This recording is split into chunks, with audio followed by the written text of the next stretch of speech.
पूजनीय तपस्विनी निशाताई कळमकर या आपल्या सुमधुर आवाजामध्ये या ठिकाणी अभंगाद्वारे स्वामींचा सायंकाळचा पूजा अवसर संपन्न करतील. समवेत असतील या कार्यक्रमाच्या आयोजिका पूजनीय तपस्विनी प्रियंकाताई महानुभाव. संगीत साथीला वादक वृंद असतील. दंडवत प्रणाम. स्वयंपाक घरामध्ये आचार्यांशिवाय कोणीही थांबू नये. तेथील सद्भक्तांना नम्र विनंती आहे की आपण या सोहळ्यासाठी सभा मंडपामध्ये येऊन स्थानापन्न व्हायचं आहे. स्वयंपाक घरामध्ये असलेले सर्व सद्भक्त आपणास नम्र विनंती, आपण या ठिकाणी येऊन बसा. यं ब्रह्मा वरुणेन्द्र रुद्रमरुतस्तुन्वन्ति दिव्यैस्तवैर् वेदे साङ्गपदक्रमोपनिषदैर् गायन्ति यं सामगा ध्यानावस्थित तद्गतेन मनसा पश्यन्ति यं योगिनो यशान्तं न विदुसुरासुरगणा. देवाय तस्मै नमः. श्री गोपाल कृष्ण भगवान की. सर्व ग्रामस्थ मंडळींना नम्र विनंती, उद्या मला 6:45च्या आतमध्ये बसवा. आज मृदंगाचार्यांना थोडी अडचण होती, त्याच्यामुळे कारण आपल्याला निरोपणासाठी वेळ नाही कमी पडला पाहिजे, ही सगळ्यात महत्वाची गोष्ट आहे. मी पुढं म्हणतो, तुम्हाला शक्यतो मागं म्हणता येत असेल तर म्हणा, काही अडचण नाही.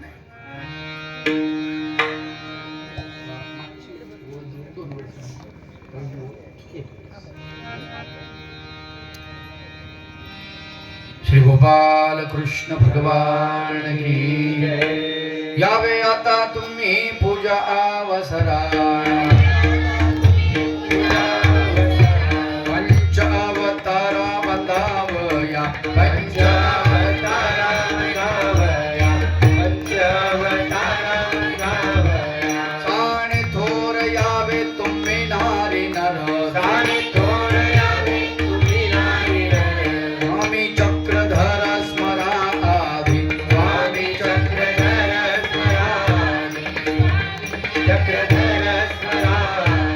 पुष्पगुच्छ करी दिसे मनोहर.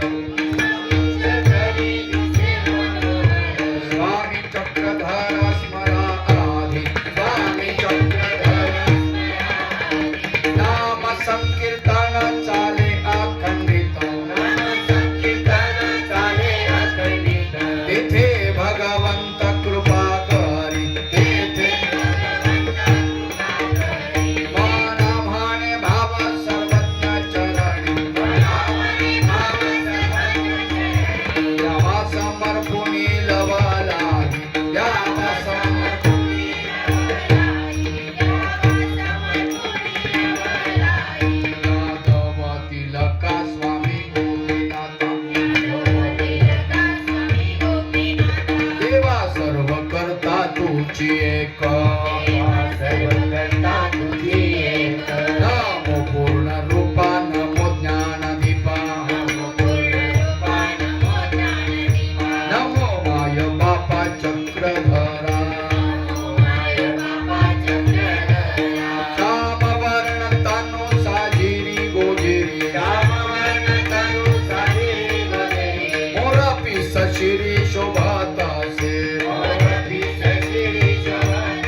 सुता देवराया.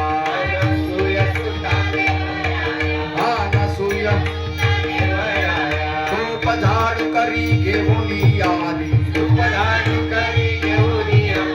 विधी स्वच्छ करी द्वारकेच्या. देवी स्वच्छ करी द्वारकेच्या.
बाप झाला तोची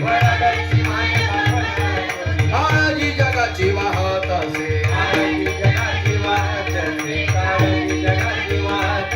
औदार्याचा सिंधू जीवा दिन बंधू कैवल्य आनंदो देता झाला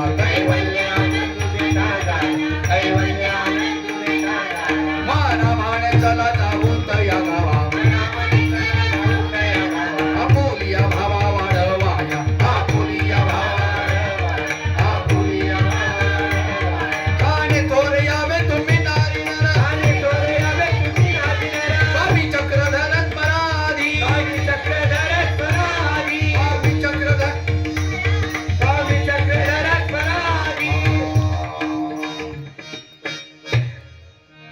सौभाग्याचा राव भट्टोबाचा देव दयाचा प्रभाव काय सांगो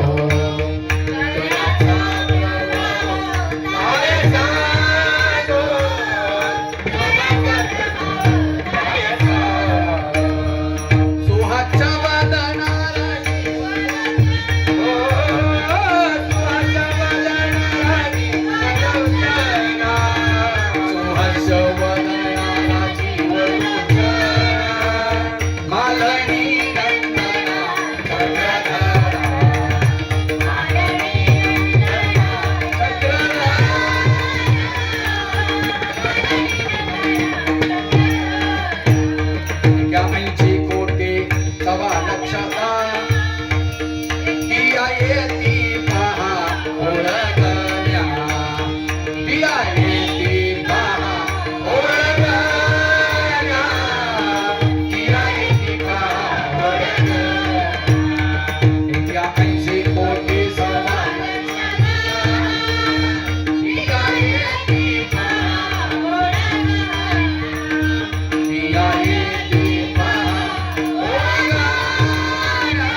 नमो शक्तियुक्ता नमो नित्यमुक्ता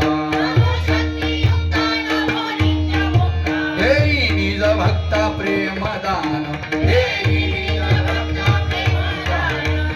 निज भक्ता प्रेमदान नमो परात्पर नमो योगेश्वरा मालनी कुमार स्वामी आदि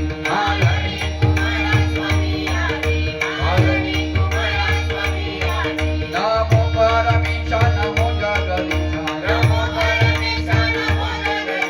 नमो परमेशा नमो जगदीशा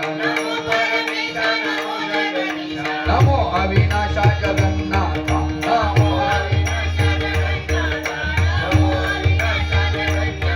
मन म्हणे तुम्हा पुढे गुन्हेगार जोडोनिया कर उभा आसे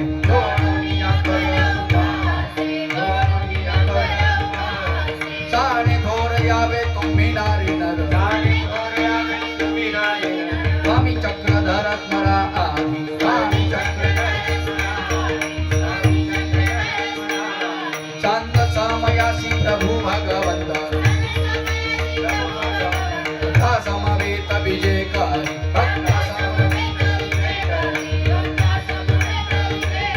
गौतमीच्या तीरी रचिले आसन भिक्षान्न भोजना सुपाकर भिक्षान्न भोजना सुपाकर होळी दृष्ट मुक्त करीती सदैव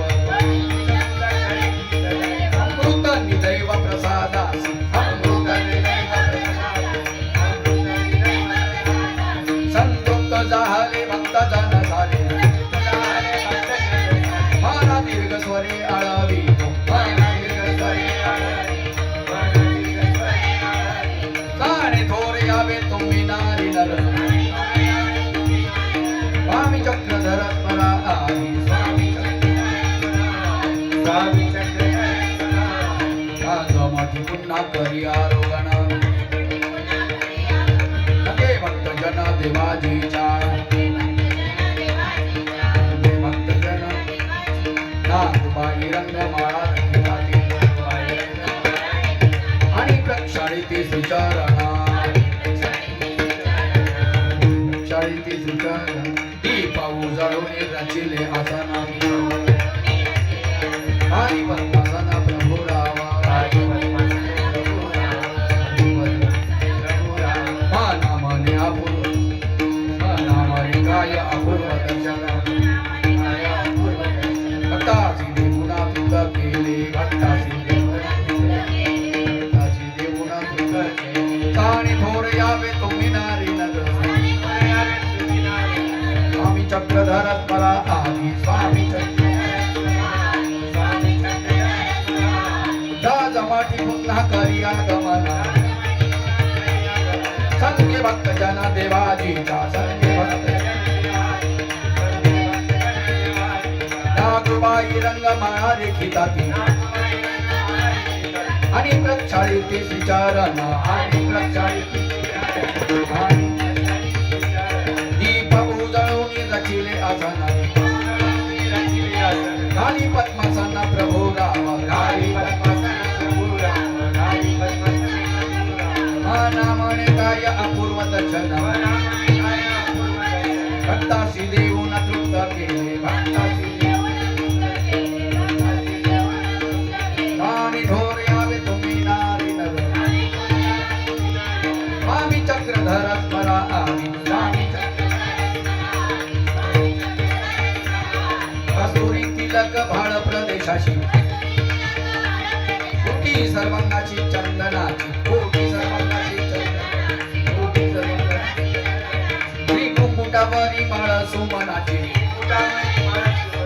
आणि सुवर्णाची कंठी शोभे आणि सुवर्णाची कर्णी जळंबके बाहुवरी छान हात सरे दोन मला गती हात सरे माना म्हणे रूपपतीचं लक्षण वेदल्या पाहुणी देवताई वेदल्या पाहुणी देवताई वेदल्या पाहुणी देवताई सारे घोर यावे तुम्ही नारी नर स्वामी चक्रधर स्मरा आदि स्वामी चक्रधर स्वामी चक्रधर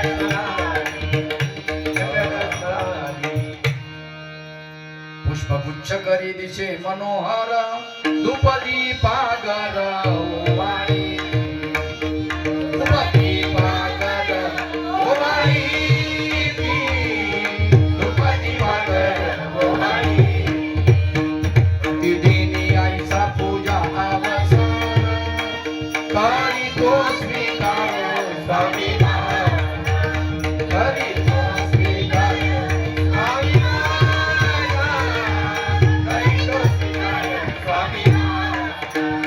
नगंबिका तेव्हा करी विनपानी आरोग्य स्थानी बीजेपी आरोग्य स्थानी बीजेपी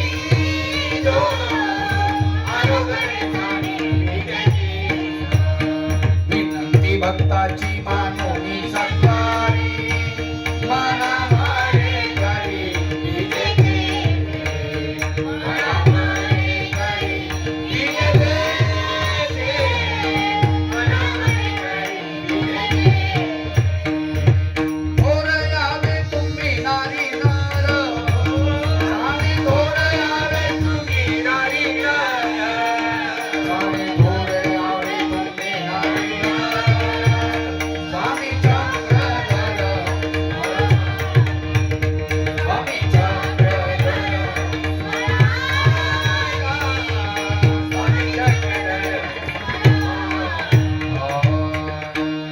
सदैव ग्रामस्थे पदार्थ आणिले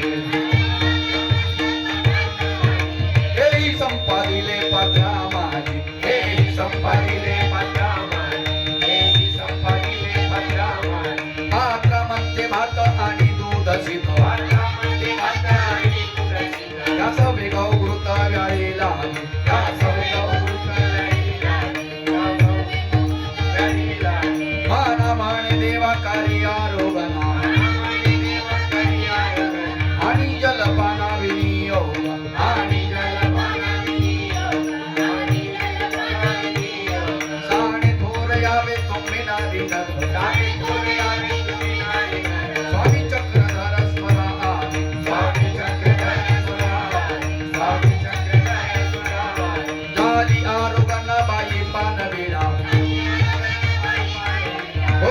साविया पुढा करीत असे हो साविया पुढा करीत बराबर कथा सांगता चरित्र जाडली रात्र निरोपिता हो जाडली रात्र वाटे नवनावा भक्ताच्या मानाचा काळ असा कसा सरकला काळ असा कसा माना माने काळा नाही शिरकाव जय कृष्ण राव जोडी येला जय कृष्ण राव जोडी येला गाणे थोर यावे तुम्ही नारी नर स्वामी चक्रधर स्मरानी स्वामी चक्रधर माझा सखा सांगे प्रभू प्रीतम काळ पराजित देव भेटी ही तुके नवल कैसे वाटे तुम्हा भेटण्यास आंबा योगी जाती अवताराच्या भेटी काळ थांबला आणि सरकला तुझे ठाई मना मने ज्ञान आणि संविधान देऊनी पावन केले दया थोर यावे तुम्ही नारी नर स्वामी चक्रधर स्मरा आली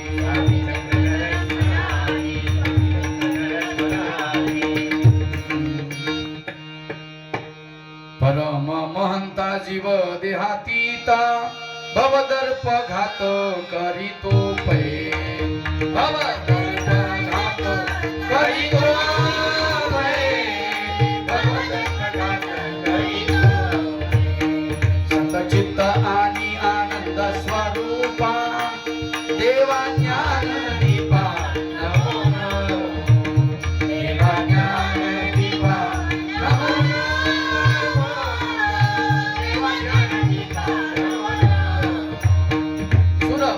युक्त तथा गुणवंत धर्म ही अनंत स्वरूपिया धर्म ही अनंत स्वरूपिया धर्म ही अनंत स्वरूपिया मना म्हणे झाले सगुण साकार होते निराकार निर्गुण होते निराकार निर्गुण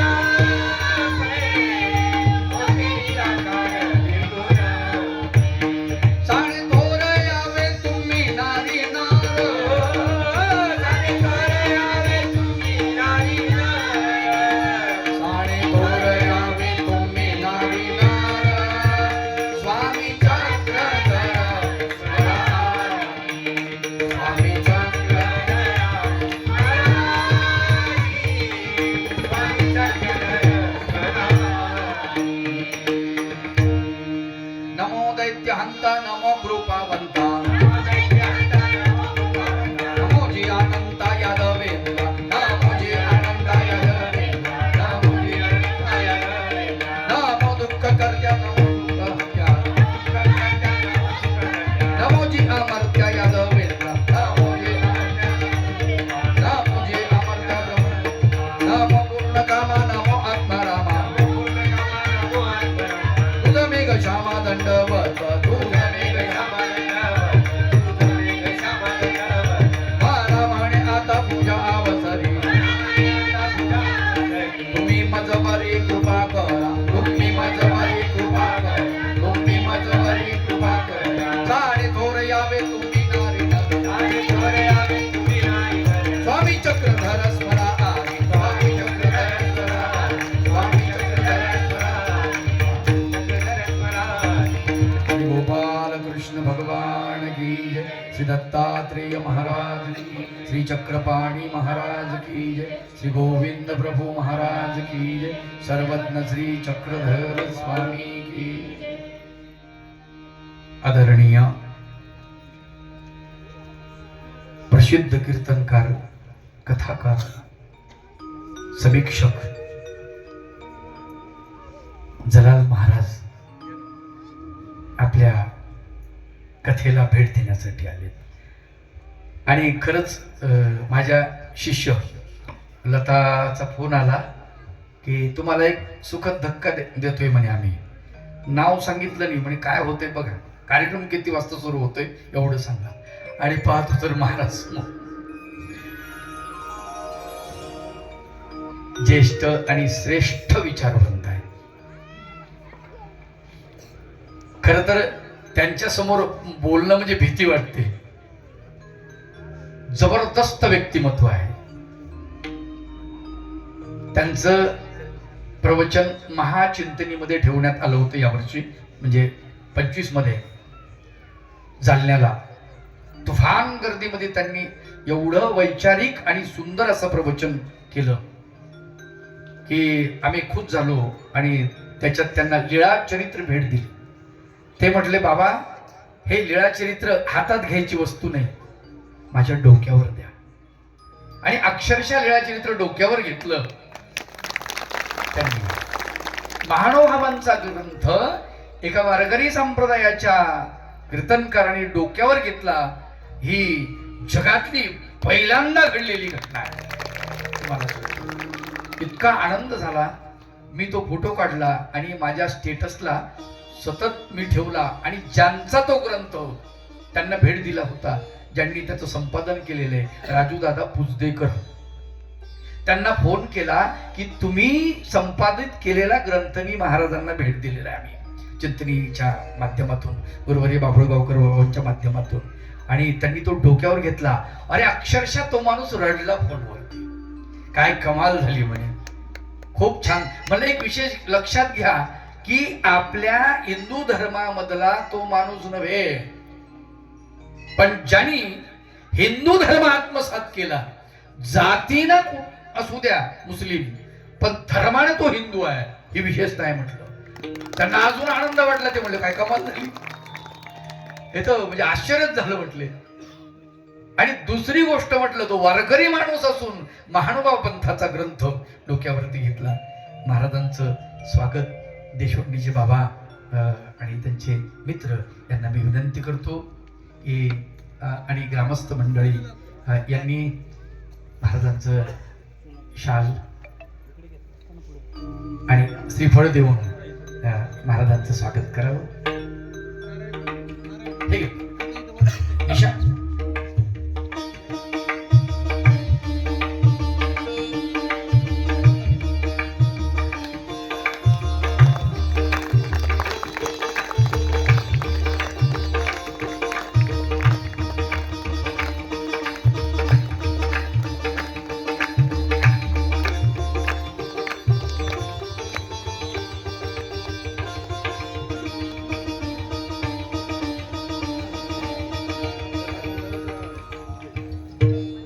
परब्रह्म परमेश्वर सर्वज्ञ श्री चक्रधर प्रभू भगवंताची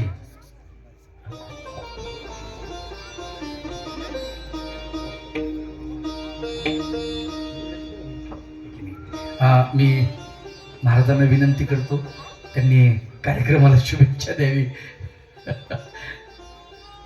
त्यांचं थोडं गायन ऐकत होतं. त्यांचं थोडं गायन ऐकायचं. काय एकदम नंबर 1 गायन. हो प्रश्नच नाही. त्यांचं आमच्याकडे इथे कीर्तन झालेलं आहे. हो मग थोडं गायन त्यांचं काहीतरी. बिलकुल महाराज थोडं एखादी गवळण म्हणा, अभंग म्हणा, थोडं काहीतरी छान होईल. काय हरकत नाही. हो. काय फरक पडतो. अजून किती दिवस आहे कार्यक्रम? आजच होऊ द्या. मी आजच मला तुम्ही निरोप देऊ नका. अरे म्हणजे लताताई माझी मुलगी आहे. मी व्हिडिओ कॉलवर दाखवलं ती कारण ते करंज्या करते. ती म्हणे खायला या. आता जावं लागेल मला तिकडं. आणि रात्री तिला फोन झाला होता. असो सप्रेम रामकृष्ण हरी, दंडवत प्रणाम. गुरुवर्य श्री कळमकर शास्त्रीजी महाराज आणि विशेष करून माझ्यावरती नितांत प्रेम ज्यांचं आहे ते गुरुवर्य बाभुळकर शास्त्री. मी वरचेवर जात असतो. ज्ञान संग्रह करणारा, उदाहरण सांगतो मी, ज्ञान संग्रह करणारा कुणी ज्ञान पिपासू जर असेल तर त्यानं हेवे दावे बाजूला ठेवले पाहिजे. दादा आवाज देतो. आणि सगळ्यात महत्वाची गोष्ट की वारकरी संप्रदायाच्या बद्दल महानुभाव पंथाचा काय विचार असेल देव जाणे. आणि महानुभाव संप्रदायाच्या बद्दल वारकऱ्यांमध्ये काय समज असेल ते मी जाणतो. मी तुमच्या गावामध्ये कार्यक्रमही केलेला आहे, तसं खूप माझा परिचय या गावाशी. आणि ह्या गावानं एक असं रत्न दिलं वामनदादा कर्डक. अशा दीडदमडीच्या पायीन माझा समाज विकणार नाही म्हणणाऱ्या वामनदादाच्या गावातली लोक किती स्वाभिमानी असतील. तर महाचिंतनीच्या माध्यमातून माझा कार्यक्रम झाला, त्यानंतर एवढं प्रेमात पडले. आता रिद्धपूरला 10 तारखेला आहे मी, 10 जानेवारीला. आणि सगळेच विचारवंत, खूप मोठे मोठे. त्यावेळेस बाबाजींनी मला काही ग्रंथ दिले. मी आकाशासारखा तेवढे ग्रंथ वाचून काढले. आणि मग बाबांची इच्छा होती की मी लीळा चरित्रावरती कथा करावी, स्वामींचं चरित्र सांगावं. मी अभ्यास सुरू केला आणि बाबांच्या मनामध्ये एक विचार आला, डॉक्टर राऊत सरांच्या मनामध्ये विचार आला, बरेचशा महानुभाव उंच उंच लोकांचा एक प्रस्ताव आला. महाराज, वारकरी संप्रदाय जसा वाढत गेला, इतर संप्रदाय अचानक येतात, निघून जातात पुढे. वारकरी संप्रदायाचा प्रारंभ 12व्याचं शेवट, त्याच्या अगोदर सनातन, शाश्वत, काय नावं असतील ती नावं असतील, पण अभ्यासक ह्या नात्यानं बोलतोय. त्याच्या अगोदर 100 वर्ष महानुभाव संप्रदाय. लीळा चरित्र माहीम भट्टानं केलेले अथक प्रयत्न, मग पंचकृष्ण, हे सगळं ज्यावेळेस मी अभ्यासायला सुरुवात केली, बाबा थोडीशी वरची गोष्ट होईल, पण मी शास्त्रीजींना एकदा दोनदा बोललो सुद्धा. म्हटलं, बाबा मी जर महानुभाव झालो तर.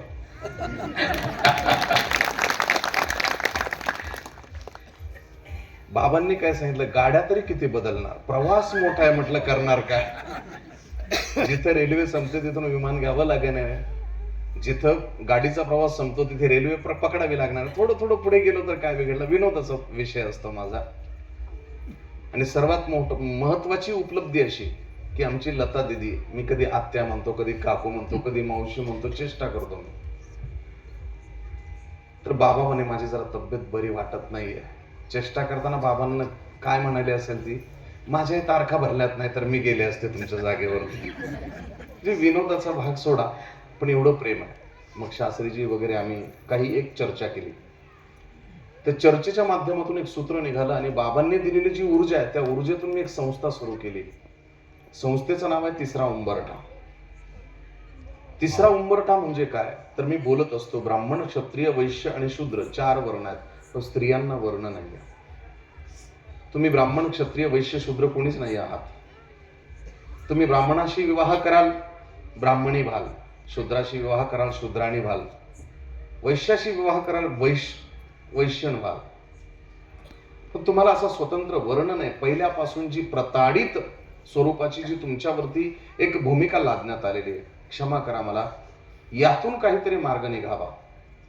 म्हणून बाबांशी मी चर्चा केली. म्हटलं, काही संप्रदाय वाढीचा म्हणजे महानुभाव संप्रदाय वाढीचा काही विचार अंतःकरणात आहे का? मग आमच्यात चर्चा झाली. मी आता एक गुरुकुल सुरू करतोय. त्या गुरुकुलामध्ये सर्व महानुभाव ज्या मुली आहेत, या मुलींना मी भागवत ग्रंथ आणि लीळाचरित्र, सूत्रपाठ, दृष्टांत पाठ आणि ब्रह्मविद्या हे विषय शिकवणार. आणि ज्या वेळेस आज इथे बाबा उभे, प्रत्येक एका गावामध्ये जर 10 घरं किंवा 5 घरं महानुभाव पंथाची असतील, तिथं जर त्या 5 घरांच्या अनुषंगानं एक मुलगी येऊन जर भागवत करत असेल, लीळाचरित्राचे दाखले देत असेल, तर 100% पंथवाढीचा प्रयत्न होऊ शकतो. बाबांना मी तेही बोललो. म्हटलं, बाबा मी एक मुलगी ऍडमिशन झालं की 10 महिन्यामध्ये पूर्ण संस्कृत आईवन रेरलुक ए औंग ए औच हयवरट लन सगळी सूत्रबद्धता, तिथून पुढे श्लोक निर्माण कसा होतो, श्लोकाचा अर्थ कसा काढायचा, भागवताचे किती शब्द आहेत, त्याचा अर्थ कशा पद्धतीने काढायचा, त्याचे कोश कशा पद्धतीने तयार करायचे, सिलेबस वगैरे झालेला आहे. सूत्रपाठ कशा पद्धतीने मांडला जावा, कशा पद्धतीने ब्रह्मविद्या ऐकली जावी, ऐकवली जावी. जसं की आता ब्रह्मविद्येचं सगळं सुरू होतं. कशा पद्धतीनं दृष्टांत पाठ जगाच्या समोर मांडावा, आमच्या लक्षातच आलं नाही. श्रीमद भागवत सांगत असताना मुद्दामून दृष्टांत पाठातले दृष्टांत दिले जावेत, म्हणून त्या दृष्टांत पाठाची योजना असावी. पण दुर्भाग्य ते सांगितलं जात नाही, दुसरंच काहीतरी सांगितलं जातं. एवढी छान छान भजनं आहेत, ती भजनं सोडून दिली जातात आणि कचकच कांदा कापताना म्हटलं जातंय काय उपयोग आहे त्याचा. हे दुर्भाग्य आहे. म्हणून आता 10 तारखेला चिंतनीमध्ये महाचिंतनीमध्ये कार्यक्रम आहे आणि त्याच्या अगोदर किंवा त्याच्यानंतर मी जागेच्या शोधार्थ आहे. मला ज्या दिवशी जागा मिळेल त्या दिवशी मी आश्रमाचं काम सुरू करणार आहे आणि त्यानंतर मी हे प्रशिक्षण सुरू करणार आहे. त्यासाठी एक म्हणजे आता आमच्या संस्थेची जी व्यवस्थापक असणार आहे, जे संस्थेचं सगळं ह्या मुली सांभाळणार आहे, ते भांडण झालं तरी चालेल, कोर्ट कचेरी जरी झाले तरी चालेल, पण मी बाबांकडून लताला घेऊन येणार, कारण ती सांभाळू शकते, कारण ती मलाही दादागिरी करते. मी सांगते का जबरदस्ती जेवायला लावते. आणि हे सगळं करत असताना मी त्यावेळेस बाबांनी सांगितलं होतं, श्री सुदामरावजी सांगळे आहेत, पुन्हा उदयजी सांगळे आहेत, कुणाला तरी सांगून 1 एकर जागेची कुठेतरी व्यवस्था जर झाली तर आश्रम आपण तिथे तयार करू. मी तर शेवटी ह्या तत्वाला गेलो की 20-22 वर्षाच्या करारावर जर मला कोणी ती जागा जर उपलब्ध करून दिली तर मी त्यांना भाडं सुद्धा देईन आणि संप्रदायाचं काम वाढीस लागेल. आणि त्याचा मुहूर्त मी मुद्दाम त्या मुहूर्ताची पायाभरणी ह्या 2 खांबांच्या वरती ठेवणार आहे. शास्त्रीजी तर येतीलच, पण बाबूळकर शास्त्री माझ्यासाठी कुठूनही येतील 100%. आणि ज्या वेळेस एक वारकरी, त्यातल्या त्यात मुसलमानातून गेलेला वारकरी, महानुभाव पंथाच्या आश्रमाचं शिक्षण गुरुकुल सुरू करतोय, आता ते मला महानुभाव व्हायचं का नाही काय ते माझ्या मनाचा प्रश्न आहे. कारण मला काय बनायचं तर मी सांगतो मला माणूस बनायचं. धर्म पंथ भेद सगळे काही संपुष्टात आणायचे. आज मग मी रात्री तिकडे होतो आपल्या त्या सिल्लोडच्या फुलंब्रीच्या जवळ. हा, आणि तिथे दादा महाराजांच्या आश्रमातली काही मुलं आली होती. ते म्हणे आमचा आश्रम अशा ठिकाणी आहे. अरे म्हटलं तिथं तर आमचे बाबा आहे, माझी लेक आहे तिथं. म्हणे कोण? ते म्हणे काय आता काय सांगावं, लेकीला फोन केला, दुसऱ्या रिंगला फोन उचलला, बोला ना बाबा. म्हटलं मी इथं आलो होतो. त्यांनी लगेच ओळख वगैरे सांगितली. बोलता बोलता म्हटलं बाबा कुठे आहे? म्हणे बाबा तिकडेच आहे नाशिक जिल्ह्यात. म्हटलं कुठं? म्हणे देशवंडीला. मला राहवलंच नाही. मी लगेच तिथून घरी आलो. माझ्या डोक्यात दिवसभर सगळे उद्योग मी सगळे उरकून घेतले आणि संध्याकाळी पहिल्यांदा माझ्यासोबत आलेले श्रीकांतजी डेरले, ते उपदेशी आमच्या गावामधलं एकमेव महानुभाव घर. त्यांचं सगळ्यांशी बरं आहे, पण माझ्याशी बऱ्यातलं बरं आहे. माझ्यासोबत आलेले आमच्या संस्थेचे सदस्य आहेत सुनीलजी निंबाळकर. एका शब्दात ते घाईघाईनं आले, कुठेतरी बाईकवरती गेले होते, पटकन बसले गाडीवर. चला म्हटलं कुठे जायचंय हे नंतर सांगितलं त्यांना. म्हटलं बाबा. ते म्हणे अरे रे रे रे रे, मग तर अजून तयारी केली असते. म्हटलं आपल्याला तिथे संबंध बघायला थोडी जायचंय, आपल्याला जायचंय बाबांचं एकदा दर्शन झालं, सगळं झालं. आणि माझा सध्या तोच अभ्यास सुरू आहे. तुमच्या सर्वांच्या भेटीसाठी पुन्हा एकदा. किती दिवस आहे का? आज दुसरा दिवस आहे. आज 3रा दिवस. दुसरा किती दिवस आहे? अजून 5 दिवस ना. 6 दिवस. माझ्या डोक्यात झटका आल्याशिवाय राहणार नाही. मी पुन्हा येईल. जसं फडणवीस साहेब पुन्हा आले तसं मी सुद्धा पुन्हा येईल. कारण हे मला खूप म्हणजे जवळ जरी नसेल तर ही लोक माझ्या जवळची सगळी कापडी कंपनी ना, ही सगळी जवळची लोक. काशीचे कापडी म्हणत असतील पण मला माहिती आहे माझे कापडी सगळे. हे सगळे जीवाची लोक आहेत, अगदी जवळचे लोक आहेत. आणि ह्या गावामध्ये मी नुसतं कीर्तनच केलेलं आहे असं नाही, त्याच्या अगोदर वराती वाजवलेल्या आहेत, त्यातले नवरदेव सुद्धा असतील. म्हणजे पहिला मी बँड वाजवायचो त्यावेळेस इथं मी वराती वाजवलेल्या, लग्न वाजवलेले. तुमच्या मंदिराच्या समोर केवढे गोंधळ घातलेले, त्यावेळेस दारुडे नाचवले, त्याच्यानंतर वारकरी नाचवले, आणि आता महानुभाव नाचवण्याची सुद्धा संधी मला ईश्वर देईल असं मला वाटतं. आमचे कृष्णादादा बैरागी वारकऱ्यामध्ये भेद नाही आहेत असा काय. वारकरी आहेत पण मजा येते, हरकत नाही. जिथे कृष्ण आहे तिथे आकर्षण 100% असणार आहे. लवकरच आपल्या भेटीसाठी येणार आहे.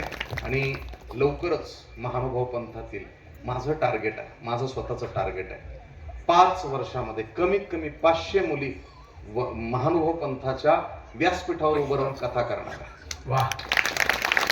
केल्या पाहिजेत. त्यासाठी काही मुलांची आवश्यकता भासेल. आणि त्यावेळेस शास्त्रीजींना मी बोललो, म्हटलं बाबा मी 30,000 रुपये एका मुलीची फी घेणार आहे. 30 काही होणार नाही, 35,000.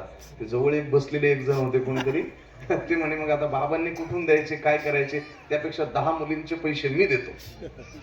ते यांना सुद्धा द्यायची गरज नाही, ते बरोबर पैसे येतील तर. आता अर्थात मला काही बंगले बांधायचे नाही, माझी सायकलवरती गारीगार विकायची लायकी नाही, फॉर्च्युनर मध्ये ईश्वर फिरवतो, त्यापेक्षा काय मागायचं कोणाकडे.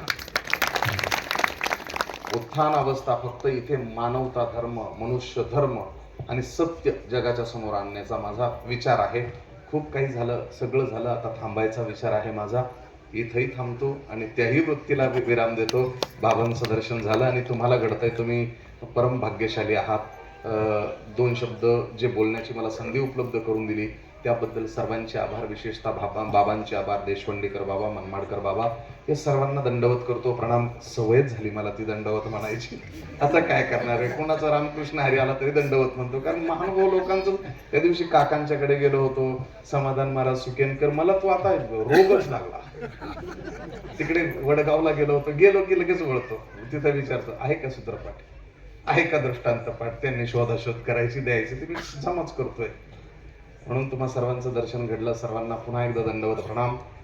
थांबतो आणि पुन्हा येईल, पुन्हा येईल, पुन्हा येईल.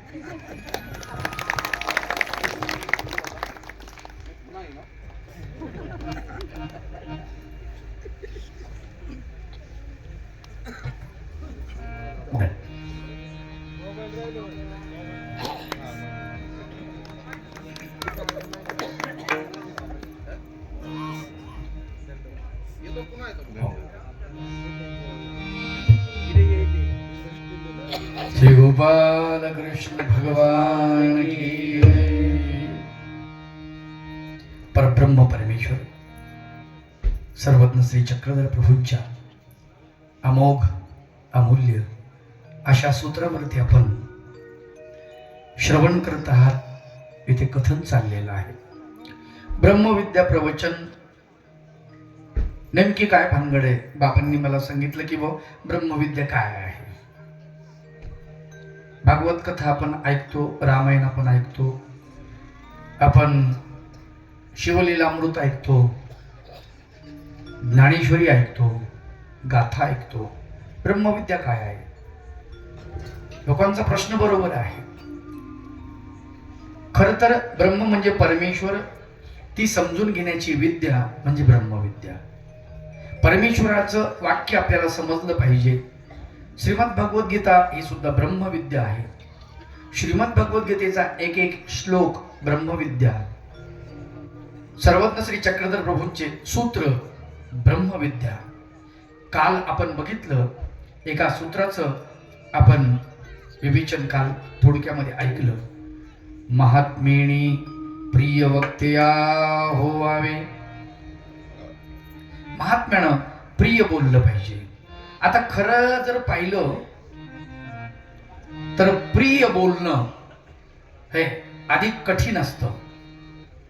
आणि त्यातल्या त्यात प्रिय आणि सत्य दोन्हीची सांगड आहे.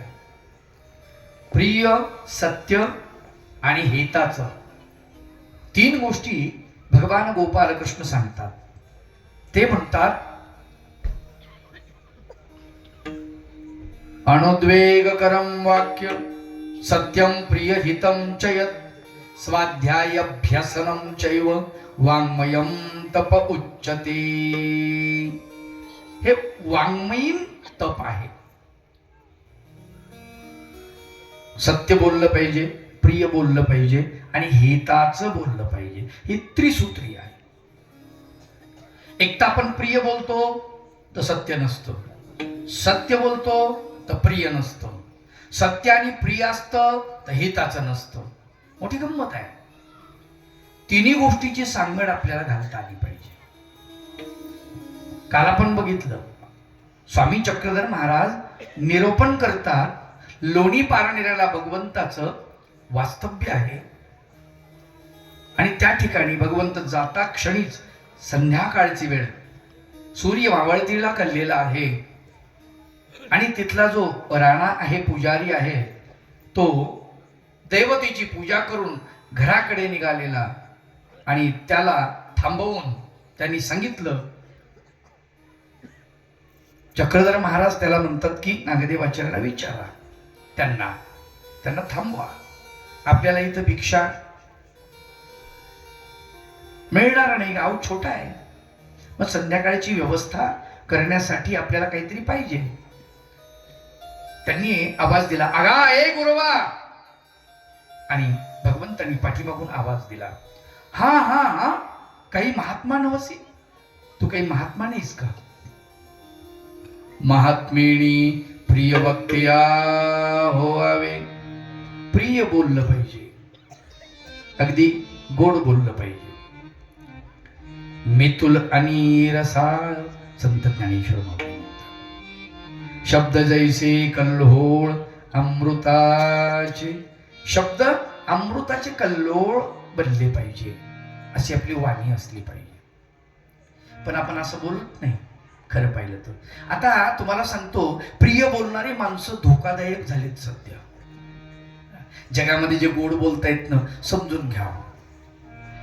गोड बोललं म्हणजे आपल्याकडे काहीतरी काम आहे. कोणीतरी आपण म्हणलं, काय पाटील कसं काय चाललंय, बरं आहे का, छान आहे का, समजावं नक्की उसनवारी काहीतरी आहे. उसनवारी मागायला आपल्याला आलाय हा व्यक्ती, नाही का? पहा तुम्ही, कारण तो गोड बोलतोय म्हणजे काहीतरी स्वार्थ त्याच्या पाठीमागे आहे. संत असं बोलत नाही. सुभाषितकारांना फार सुंदर वर्णन केलं. ते म्हणतात, वक्ता श्रोताच दुर्लभ. सत्य बोलणारा कडू असलं तरी ते सांगणारा असा वक्ताही दुर्लभ आहे आणि श्रोताही दुर्लभ आहे. दोन्ही दुर्लभ आहेत, दुर्लभ आहेत दोन्ही बी. लक्षात घ्या. आणि म्हणून गोड बोलणं फार चांगलं. आलं का लक्षात? स्वामी चक्रधर महाराज, आता आपण दोन्ही सूत्र एकत्रित घेऊया, कालचं आणि आजचं. स्वामी चक्रधर महाराज भक्तिजनाला समजून सांगतात. दुसऱ्या एका ठिकाणची लीळा आहे, फार सुंदर आहे. आणि तिथे भगवंत गेल्यानंतर ते म्हटले, गावातले जे महाजन लोक आहेत यांना म्हणा की बा आम्हाला काही संध्याकाळचं अन्नधान्य मिळेल का, काही भेटेल का आम्हाला संध्याकाळची व्यवस्था. ते म्हणले ठीक आहे, भेटून जाईल. सांगितल्यानंतर त्या महाजन लोकांनी म्हटलं, याच्यामध्ये किती पयो आहारी आहेत, किती अन्न आहारी आहेत आणि किती फलाहारी आहेत. 3 आहार आहेत समजा प्रामुख्यानं. मग किती पयो आहारी आहेत, किती अन्नहारी आहेत आणि किती फलाहारी आहेत. मग आता यांनी काय म्हणावं, सगळे अन्नहारी आहेत.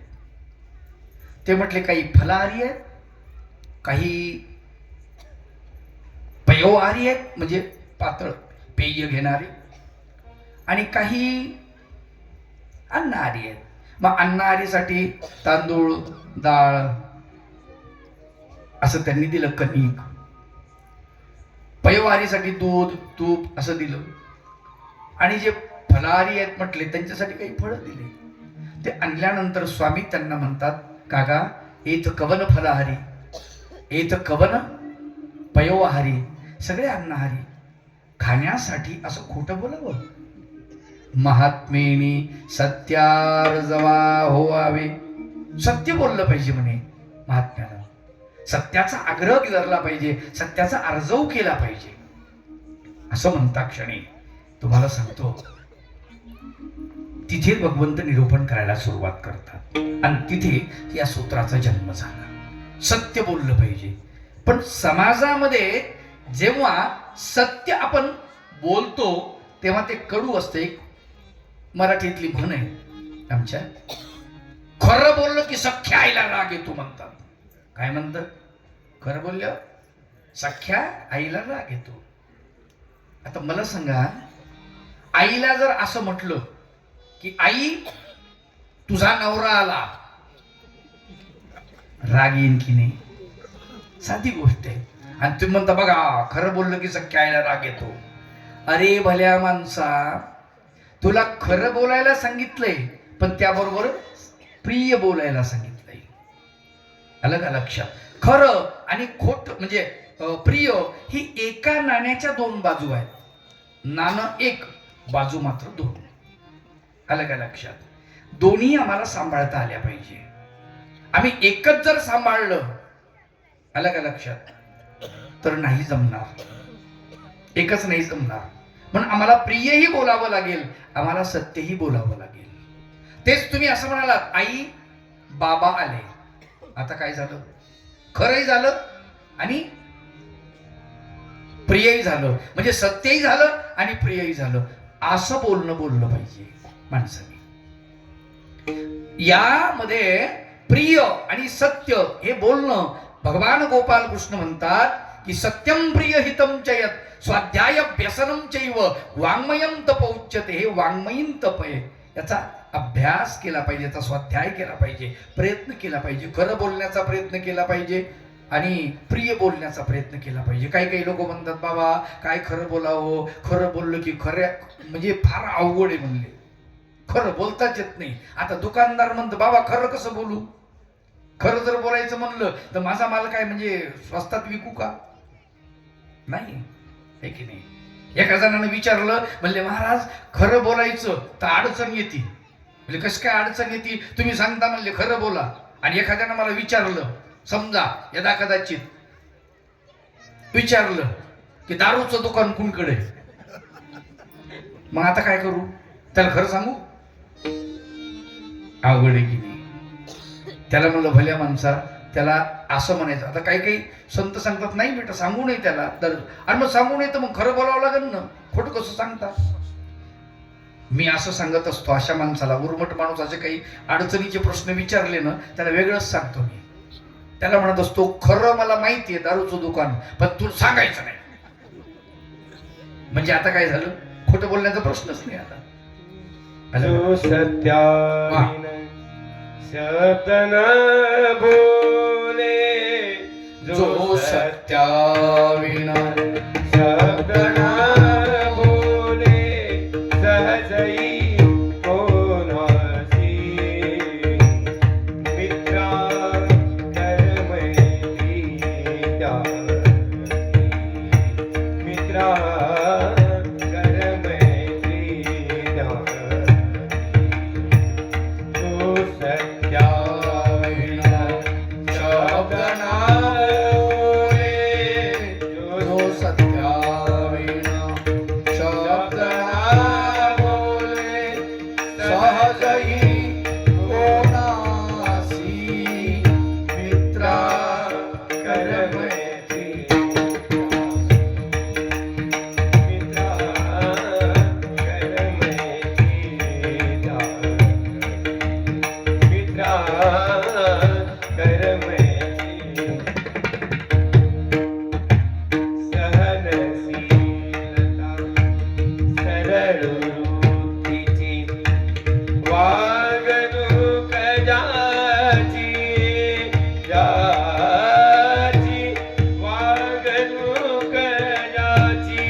असायला पाहिजे, सोबतच सत्य असायला पाहिजे आणि सोबतच हिताचं असायला पाहिजे.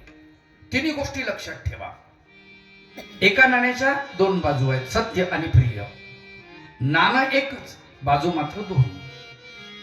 एक लहान पोरग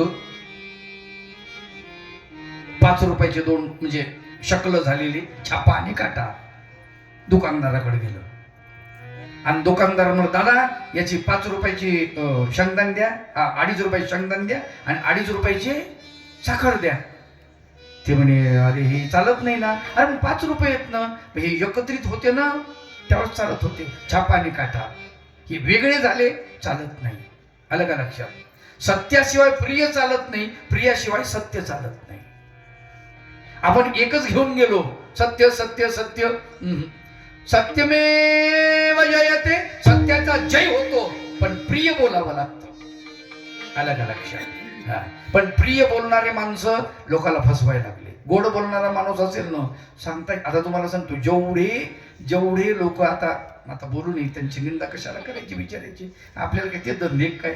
जेवढे राजकारणी लोक हे खोटं बोलतात, काय खोटं बोलतात, रेटून बोलतात आणि सत्य भासवतात.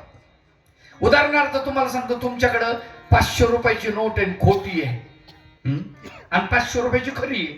तुम्ही चालवणार कोणती? खोटीचा. खरी तर कधीही चालणार ना. खऱ्याला मरण आहे का? सत्याला मरण आहे का? नाही. खोट अगोदर चालवणार तुम्ही. का? कारण बरं खरं म्हणून चालवणार. विशेष म्हणजे आलं का लक्षात? आता खोटं काम करणारी माणसं, लक्षात घ्या बरं का, खोटं काम करणारी माणसं पण आधार कशाचा घेतात?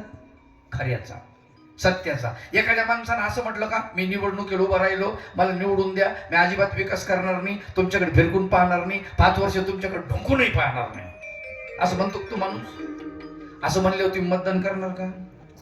नाही. लक्षात? फसवणारा माणूस इतकी गॅरंटी देतो, एवढं सांगतो की मी जे करतोय ना हे तुमच्यासाठीच करतोय. आलं का लक्षात? मग आता फसवेगिरी जेवढी आहे तेवढी काय आधार कशाचा घ्यावा लागतो? सत्याचाच घ्यावा लागतो. एक मोठी गंमत आहे तुम्हाला सांगतो, आपण मात्र खरं बोलण्याचा आव आणतो. आता आपले जे व्यवहार होतात, कोणतेही व्यवहार, शेतीचे म्हणा, जनावरांची खरेदी विक्री, कुठलेही एखादा माल विकतो किंवा हे करतो तर त्याच्यामध्ये आपण लिहून घेतो, नाही का? बरोबर आहे. शेती विकली म्हणजे काय करतो आपण? कोर्टामध्ये आमची शेती विकली, अमक्या अमक्याला विकली, आणि 2 वर्षानंतर आपणच त्याच्यावर केस करतो. शेती तर विकली पण त्यांना आम्हाला अंधारात ठेवलं आणि आम्हाला माहीतच नव्हतं आणि कमी भावात गेली आणि पुन्हा आमची शेती आम्हाला पाहिजे. आता मला सांग, तुम्ही सही केली ना भाऊ? बरोबर आहे की नाही? सही केली ना, म्हणजे सत्य आहे हे आपलं, पण आपण पलटून जातो. आलं का लक्षात? म्हणजे चांगल्या शुद्ध शुभ्र कालवर लोकांमध्ये, ज्याला पांढरपेशा वर्ग म्हणतात, यांच्यामध्ये लिहून घ्यावं लागतं, तरी लोक बदलतात. तरी लोक काय होतात? बदलतात. आलं का लक्षात? परंतु जे लोक गुंड प्रवृत्तीचे आहेत, ज्या लोकांमध्ये असत्य काम चालतं, काम खराब आहे, आलं का लक्षात? आता हिरोईन, ब्राऊन शुगर, सोनं, याची हेराफेरी जे होते, नाही का, काळे धंदे ज्याला म्हणतो आपण, हे काळे धंदे सगळे, याची ज्यावेळेस देवाणघेवाण होते त्यावेळेस काय म्हणजे लिहून घेतलेलं असतं का? इतके करोड रुपयाचा माल बॉम्ब आम्ही तुम्हाला देऊ आणि तुम्ही आम्हाला एवढे पैसे दिले पाहिजे. शब्दावर चालतं, नुसत्या शब्दावर. काळे धंदे तिथे सत्यावर आधारित आहे, लक्षात ठेवा. हो. आणि आपले गोरे धंदे आहेत, पण इथं मात्र असत्य प्रचंड प्रमाणामध्ये आहे. शोकांतिका आहे. आपण असत्याची कास धरलेली आहे. स्वामी चक्रधर महाराज म्हणतात की सत्यच बोललं पाहिजे, प्रिय बोललं पाहिजे. पण भगवान गोपाल कृष्णाचं सत्य हे वेगळं आहे. भगवंत म्हणतात, भागवतात त्याचं वर्णन आलेलं आहे, यद्भूत हितमत्यंतम तत्सत्य इति मे मती. सर्व प्राणी मात्राचं हित ज्याच्यामध्ये आहे, माझ्यामध्ये ते सत्य आहे असं म्हणतात. म्हणून प्रिय पाहिजे आणि सत्य पाहिजे, दोन्ही गोष्टी महत्वाच्या आहेत. भगवान गोपाल कृष्ण या भगवंताकडे बघत असताना भगवंत खरं तर कधीच खरं बोलले नाही, खोटं बोलले कित्येक वेळेस, परंतु त्यांचं खोटं खरं असतं. मी नेहमी सांगत असतो, रामचंद्रानं सत्याची कास धरलेली आहे. रामचंद्र सत्याच्या मागे चालतात, अजिबात सत्य सोडत नाहीत. झालं का लक्षात? रामचंद्र सत्याच्या मागे चालतात, पण सत्य मोठं विचित्र आहे, ते कृष्णाच्या मागे धावतं. सत्य मोठं विचित्र आहे, ते कृष्ण भगवंताच्या मागे धावतं. कृष्ण जे बोलतील ते सत्य होतं. असत्य बोलू द्या, ते सत्य होतं. आलं का लक्षात? ही गंमत आहे कृष्ण भगवंताची. आणि संत वर्णन करतात की भगवान गोपाल कृष्ण सारखा अवतार नाही आहे. लक्षात घ्या, तो आनंद देण्यासाठी, खोटं जरी असेल तरी आनंद देण्यासाठी खोटं बोलेल. त्याचं खोटं हे खरं असतं. ते सर्व प्राणी मात्राचं हित ज्याच्यामध्ये आहे तसं खरं बोलतो. प्रियही बोललं पाहिजे आणि सत्यही बोललं पाहिजे आणि हिताचं बोललं पाहिजे. तिन्ही गोष्टी महत्वाच्या आहेत. तिन्ही गोष्टी महत्वाच्या आहेत. परब्रह्म परमेश्वर भगवान श्री चक्रधर प्रभू जे निरूपण करतात तेच निरूपण भगवान गोपाल कृष्णाने 5000 वर्षापूर्वी, आलं का लक्षात, 5000 वर्षापूर्वी ते केलेलं आहे. आम्हाला कशाला पाहिजे हे ग्रंथ? विचार करा. काय गरज आहे महाभारताची? काय गरज आहे श्रीमद भगवद्गीतेची? काय गरज आहे रामायणाची, भागवताची? काय गरज आहे? त्याच्यातलं जे मूल्य असतं ना माय बापा हो, ते मूल्य किमतीचं आहे. ते मूल्य वारकऱ्यांना किमतीचं आहे. ते मूल्य महानुभावांना किमतीचं आहे. ते हिंदूंना किमतीचं आहे. ते बौद्धांना किमतीचं आहे. ते ख्रिश्चनांना किमतीचं आहे. ते शिखांना किमतीचं आहे. सर्व जाती धर्माच्या माणसांना ते किमतीचं आहे. मूल्य. आणि म्हणून मूल्य अत्यंत महत्वाचं आहे. भगवान गोपाल कृष्णाच्या या वचनामध्ये जे मूल्य आहे, चक्रधर भगवंताच्या या वचनामध्ये मूल्य आहे, ते सर्वांच्या कामाचं आहे. सर्वांच्या कामाचं आहे. कदाचित मागच्या वर्षी मी सांगितलं की नाही माहित नाही, 9 लाख वर्षापूर्वीचं रामायण, त्या रामायणामध्ये वर्णन आलेलं आहे. नाहम जानामि केयुरे नाहम जानामि कुंडले नुपुरे तो भी जानामि नित्यम पादाभिवंदनात. फार सुंदर प्रसंग आहे रामायणामधला. रामचंद्र सीता मातेचं हरण झालं. रावणाने हरण केलं. जटायू पक्षाच्या माध्यमातून अलंकार रामचंद्राकडे आलेले आहेत आणि रामचंद्रानं ते अलंकार बघितले, पण शोकाकुल आहेत रामचंद्र. लक्ष्मणाला विचारलं की बाबा रे, हे अलंकार सीता मातेचे आहेत का? लक्ष्मण काय म्हणतो ते त्या रामायणामध्ये आलेलं आहे. नाहम जानामि केयुरे. केयुरे नावाचे जे दागिने आहेत, अलंकार आहेत, ते माहित नाही म्हणजे मला. नाहम जानामि, मी ते जाणत नाही. नाहम जानामि कुंडले. कानातले जे कुंडल आहेत तेही मला माहित नाहीत. गळ्यातले माहित नाहीत, हातातले माहित नाहीत, नाकातले माहित नाहीत. कुठलेच अलंकार मला माहित नाहीत. मग काय माहितीये तुला? नुपुरे तो भी जानामि. नुपूर, पायातले जे पैंजण आहेत ना, ते मात्र निश्चित भावीचे आहेत. का? नित्यम पादाभिवंदनात. दररोज मी भाभीचं दर्शन घेतो म्हणाले. दररोज भाभीचं दर्शन घेतो. मला सांगा, असा दीर कोण्या मातेला नको आहे? आजही पाहिजे ना. अशा दीराची मागणी कोणती माता भगिनी करेल ना. दीर कसा पाहिजे? लक्ष्मणासारखा पाहिजे, अशी म्हणेल की नाही ती. हे आहे मूल्य. हे आहे मूल्य. हे मूल्य त्या ग्रंथामध्ये आहे. आपल्याला ते ग्रंथ गरजेचे नाहीत, त्यातलं मूल्य आपल्या कामाचं आहे. लक्षात ठेवा, ते मूल्य कामाचं आहे.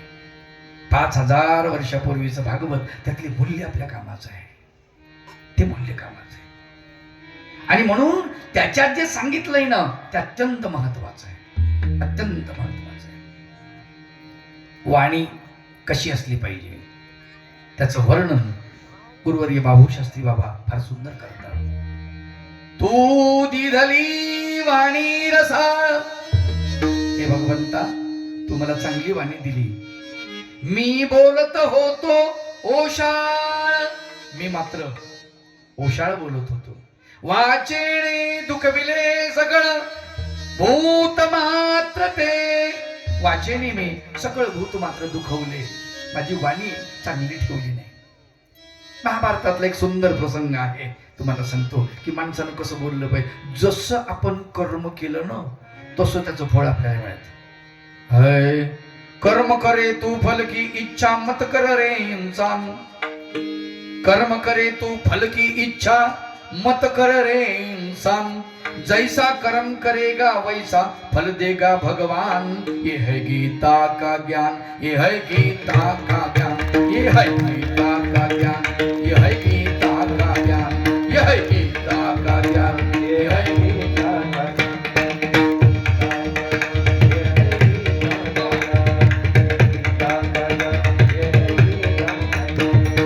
कर्म करे तू फल की इच्छा मत कर रे इंसान. कर्म करे तू फल की इच्छा मत कर रे इंसान. जैसा कर्म करेगा वैसा फल देगा भगवान. यह गीता का ज्ञान, यह गीता का ज्ञान, यह गीता का ज्ञान, यह गीता का ज्ञान. कर्म अत्यंत महत्वाचे असतात. गीता सांगते की जसं तुम्ही कर्म कराल तसं तुम्हाला फळ मिळतं. मग आपली वाणी कशी असली पाहिजे याचं उदाहरण देत असताना फार सुंदर एक दृष्टांत आठवला महाभारतामधला. भागवतामध्ये त्याचं वर्णन आलेलं आहे की राजसू यज्ञ सुरू आहे. त्या राजसू यज्ञामध्ये भगवंत तिथे पांडवाकडून काम करू, प्रत्येकाला काम आहेत, प्रत्येकाला काम आहे. आपण मात्र तुम्हाला सांगतो आपल्याकडे काय असते, पंगत जर असेल तर पंक्तीमध्ये वाढ केली पाहिजे. पाणी वाढा, पात्र उचला. आणि ज्या देवाना पात्र उचलले, आपल्या बापाना पात्र उचलले, आपल्याला उचलायची काही लाज आहे का? काही माणसं पाठीवर आठव, ऐ बुंदी इकडा, ऐ भात तिकडं न्या, तू तिकडं बस जाऊ.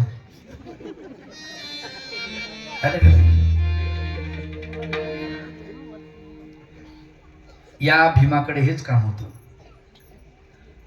कशामध्ये? राजसू यज्ञामध्ये.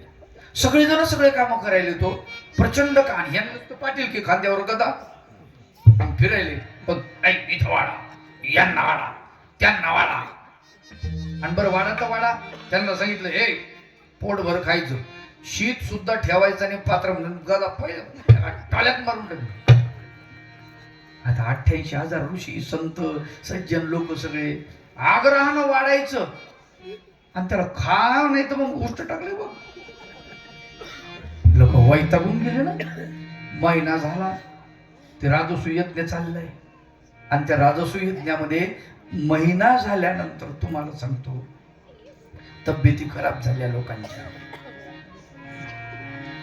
युधिष्ठिर नावाचा मोठा भाऊ भगवंताचा भक्त, तो पण देवाला म्हणतो देवा सगळ्यांना खाय प्यायला व्यवस्थित, तब्येती काऊन बिघडल्या यांच्या? देव म्हणले पाणी कुठं मुरतंय हे मला माहिती आहे, तो चिंता करू नको, मी व्यवस्था करतो. आणि भगवंत भीमाला आवाज देतात, भीमा इकडे आहे. म्हणले काय महाराज नमस्कार. अरे म्हणले सगळं आपलं फसलं ना. म्हणले काय? म्हणजे एका ऋषीला बोलवलंच नाही आपण, सगळे आले. आणि 88,000 ऋषी सगळेच आले. म्हणजे एक नाही आला याच्यातला, एक नाही आला, त्याला बोलावंच लागेल. म्हणले बोलावं लागेल. हो, तो जर आला नाही, त्यानं जर श्राप दिला तर आपला यज्ञ काही पूर्ण होणार नाही. म्हणले यांना बोलावं लागेल. साधूही कसे पाहिजे, आजकाल ते साधूही मोठे गमतीदार आहेत. त्यावेळेस साधू श्राप दिला की काय व्हायचं, माणसं मरायचे. श्राप दिला लोक घाबरायचे. आता साधून किती श्राप देऊ द्या, लोक म्हणतात कावळ्याच्या सर्रा पण ढोर नाही मरत. अवघड आहे की नाही?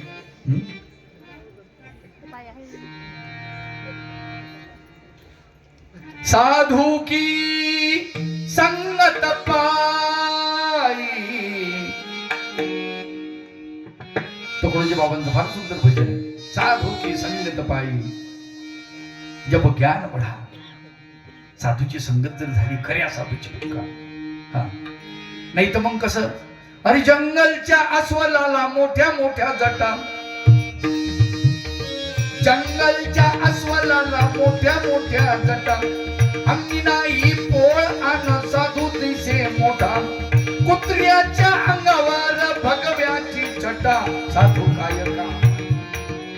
अंगी नाही ज्ञान म्हणे साधू मला मान अंगी नाही ज्ञान म्हणे साधू साधू हॉटेलचा चहा पाणी साधू हॉटेलचा चहा पाणी साधू हॉटेलचा चहा पाणी साधू हॉटेलचा चहा पाणी. हो संतांनी वर्णन केलं की संत साधू कसे असतात नाही का संत चरण रज लागता सहज संत चरण लागता सहज वाजण्याचे बीज जळूनी जाय वाजण्याचे बीज जळूनी जाय जळूनी जाय संत चरण लागता सहज संत चरण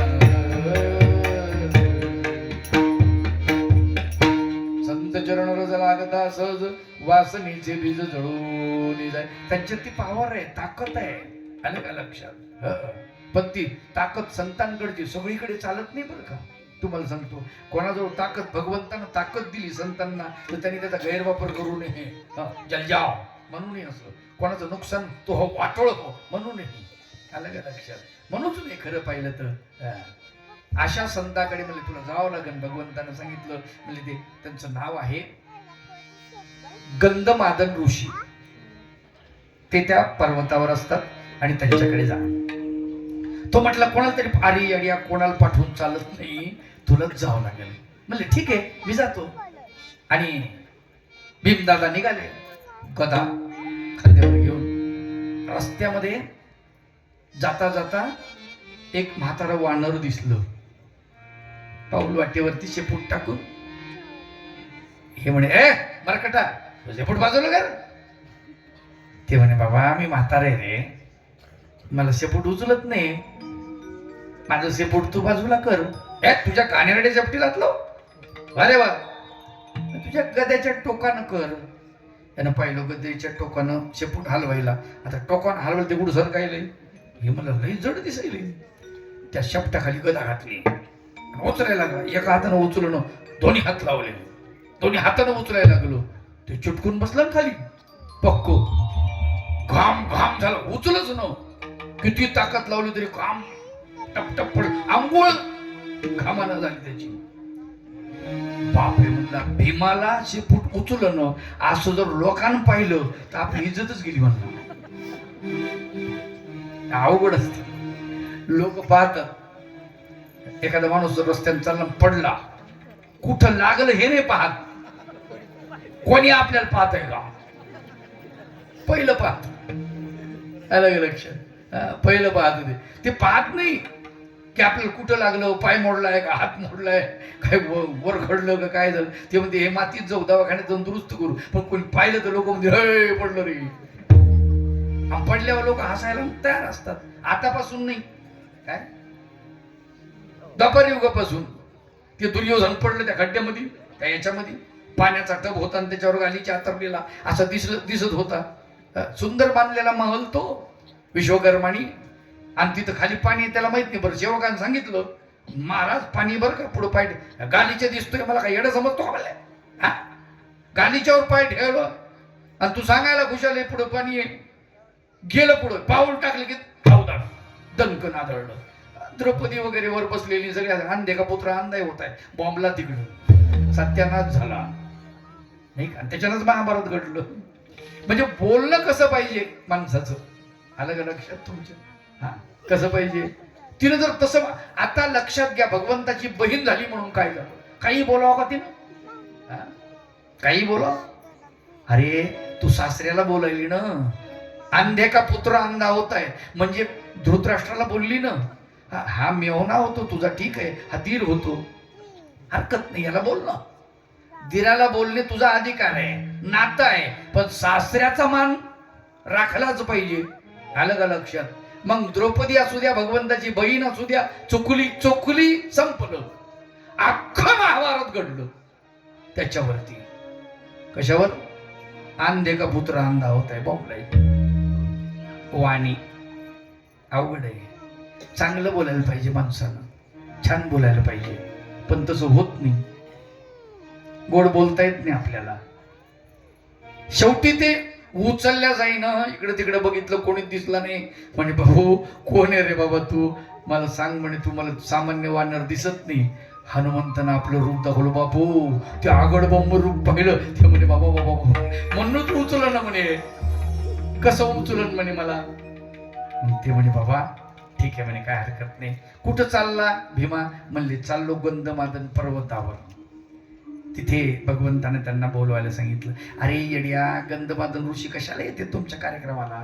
येणार नाही म्हणले ते. कशाला चालला? पण आता ठीक आहे, आलाच तर जाय. पण भगवंतानं पाठवलं मला, कसं काय? अरे तुला तिथून कटवायचं होतं. कुठून? मंडपामधून. तिथं आगावपणा करायला लागला, लोकांना बोलायला लागला तू, त्याच्यामुळं. म्हणले बरं बरं ठीक आहे. गेला गंधमादन पर्वत. तिथे 12 कोस दुर्गंधी सुटलेली त्या पर्वताच्या आसपास. तिथे जाऊन पोहोचला. त्याला वाटलं बापरे इतकं नरकाड्यासारखा वास यायला इतका, काय करा, तोंडाला उपरणं लावलं. तिथे जाऊन पोहोचला तर ऋषी बसलेला. त्या ऋषीला नमस्कार केला. म्हणला महाराज, आमच्या इथे राजसूय यज्ञाचा कार्यक्रम आयोजन केलेला आहे आणि मी महाराज युधिष्ठिर यांचा धाकटा बंधू निमंत्रण तुम्हाला देण्यासाठी मी आलो आहे, आपण यावं. भगवान गोपालकृष्णानं आवर्जून मला तुमच्याकडे पाठवलं. त्या ऋषीनं डोळ्यात पाणी आणलं. भीमा तुमचं आमंत्रण मला पोहोचलं, पण मी जर तिथं आलो, काय मी जर तिथं आलो तर लोक थांबणार नाहीत रे, आणि तुमचा यज्ञ सफल होणार नाही, विघ्न येईल. त्याच्यामुळे मी काही येऊ शकत नाही. याला कुतूहल वाटलं. सगळं इथून खाली अंग सोन्याचं आहे. या ऋषीचं सुवर्णाची कांती दिसते, एकदम सुंदर दिसते, आणि फक्त तोंड जे आहे ते मात्र डुकराचं आहे. त्याला विचारलं कुतूहल म्हणून. म्हणले असं का, काय कारण आहे, कशामुळे झालं? एकांती वसती नित्यम गंधमालेन पर्वतम किमर्थम कांचनम काया किमर्थम सुकरो मुख. किमर्थम म्हणजे काय कारणानं तुमची सोन्याची काया आहे, आणि काय कारणानं डुकराचं तोंड आहे. म्हटले काय काय घडलं अशामुळं. दुःखी स्वरामध्ये गंधमादन ऋषी म्हणतात, बाबा ती मोठी कहाणी आहे. अन्नदानम मया दत्तम, मी अन्नदान प्रचंड प्रमाणामध्ये केलेलं आहे. हेम रत्ना आणि सागरात, सागरातील अमूल्य रत्नाचंही मी दान केलं, सोन्याचंही दान केलं. पण अडचणी एक आली. म्हणले काय? शुभवाक्यम न कर्तव्यम तदर्थम सुकरो मुख. तोंडानं गोड बोललो नाही म्हणले. तोंडानं काय गोड बोललो नाही. मदाळ आणि रसाळ वाणी ती नाही आहे माझी, त्याच्यामुळं अडचण झालेली आहे. त्याच्यामुळे काय झाली?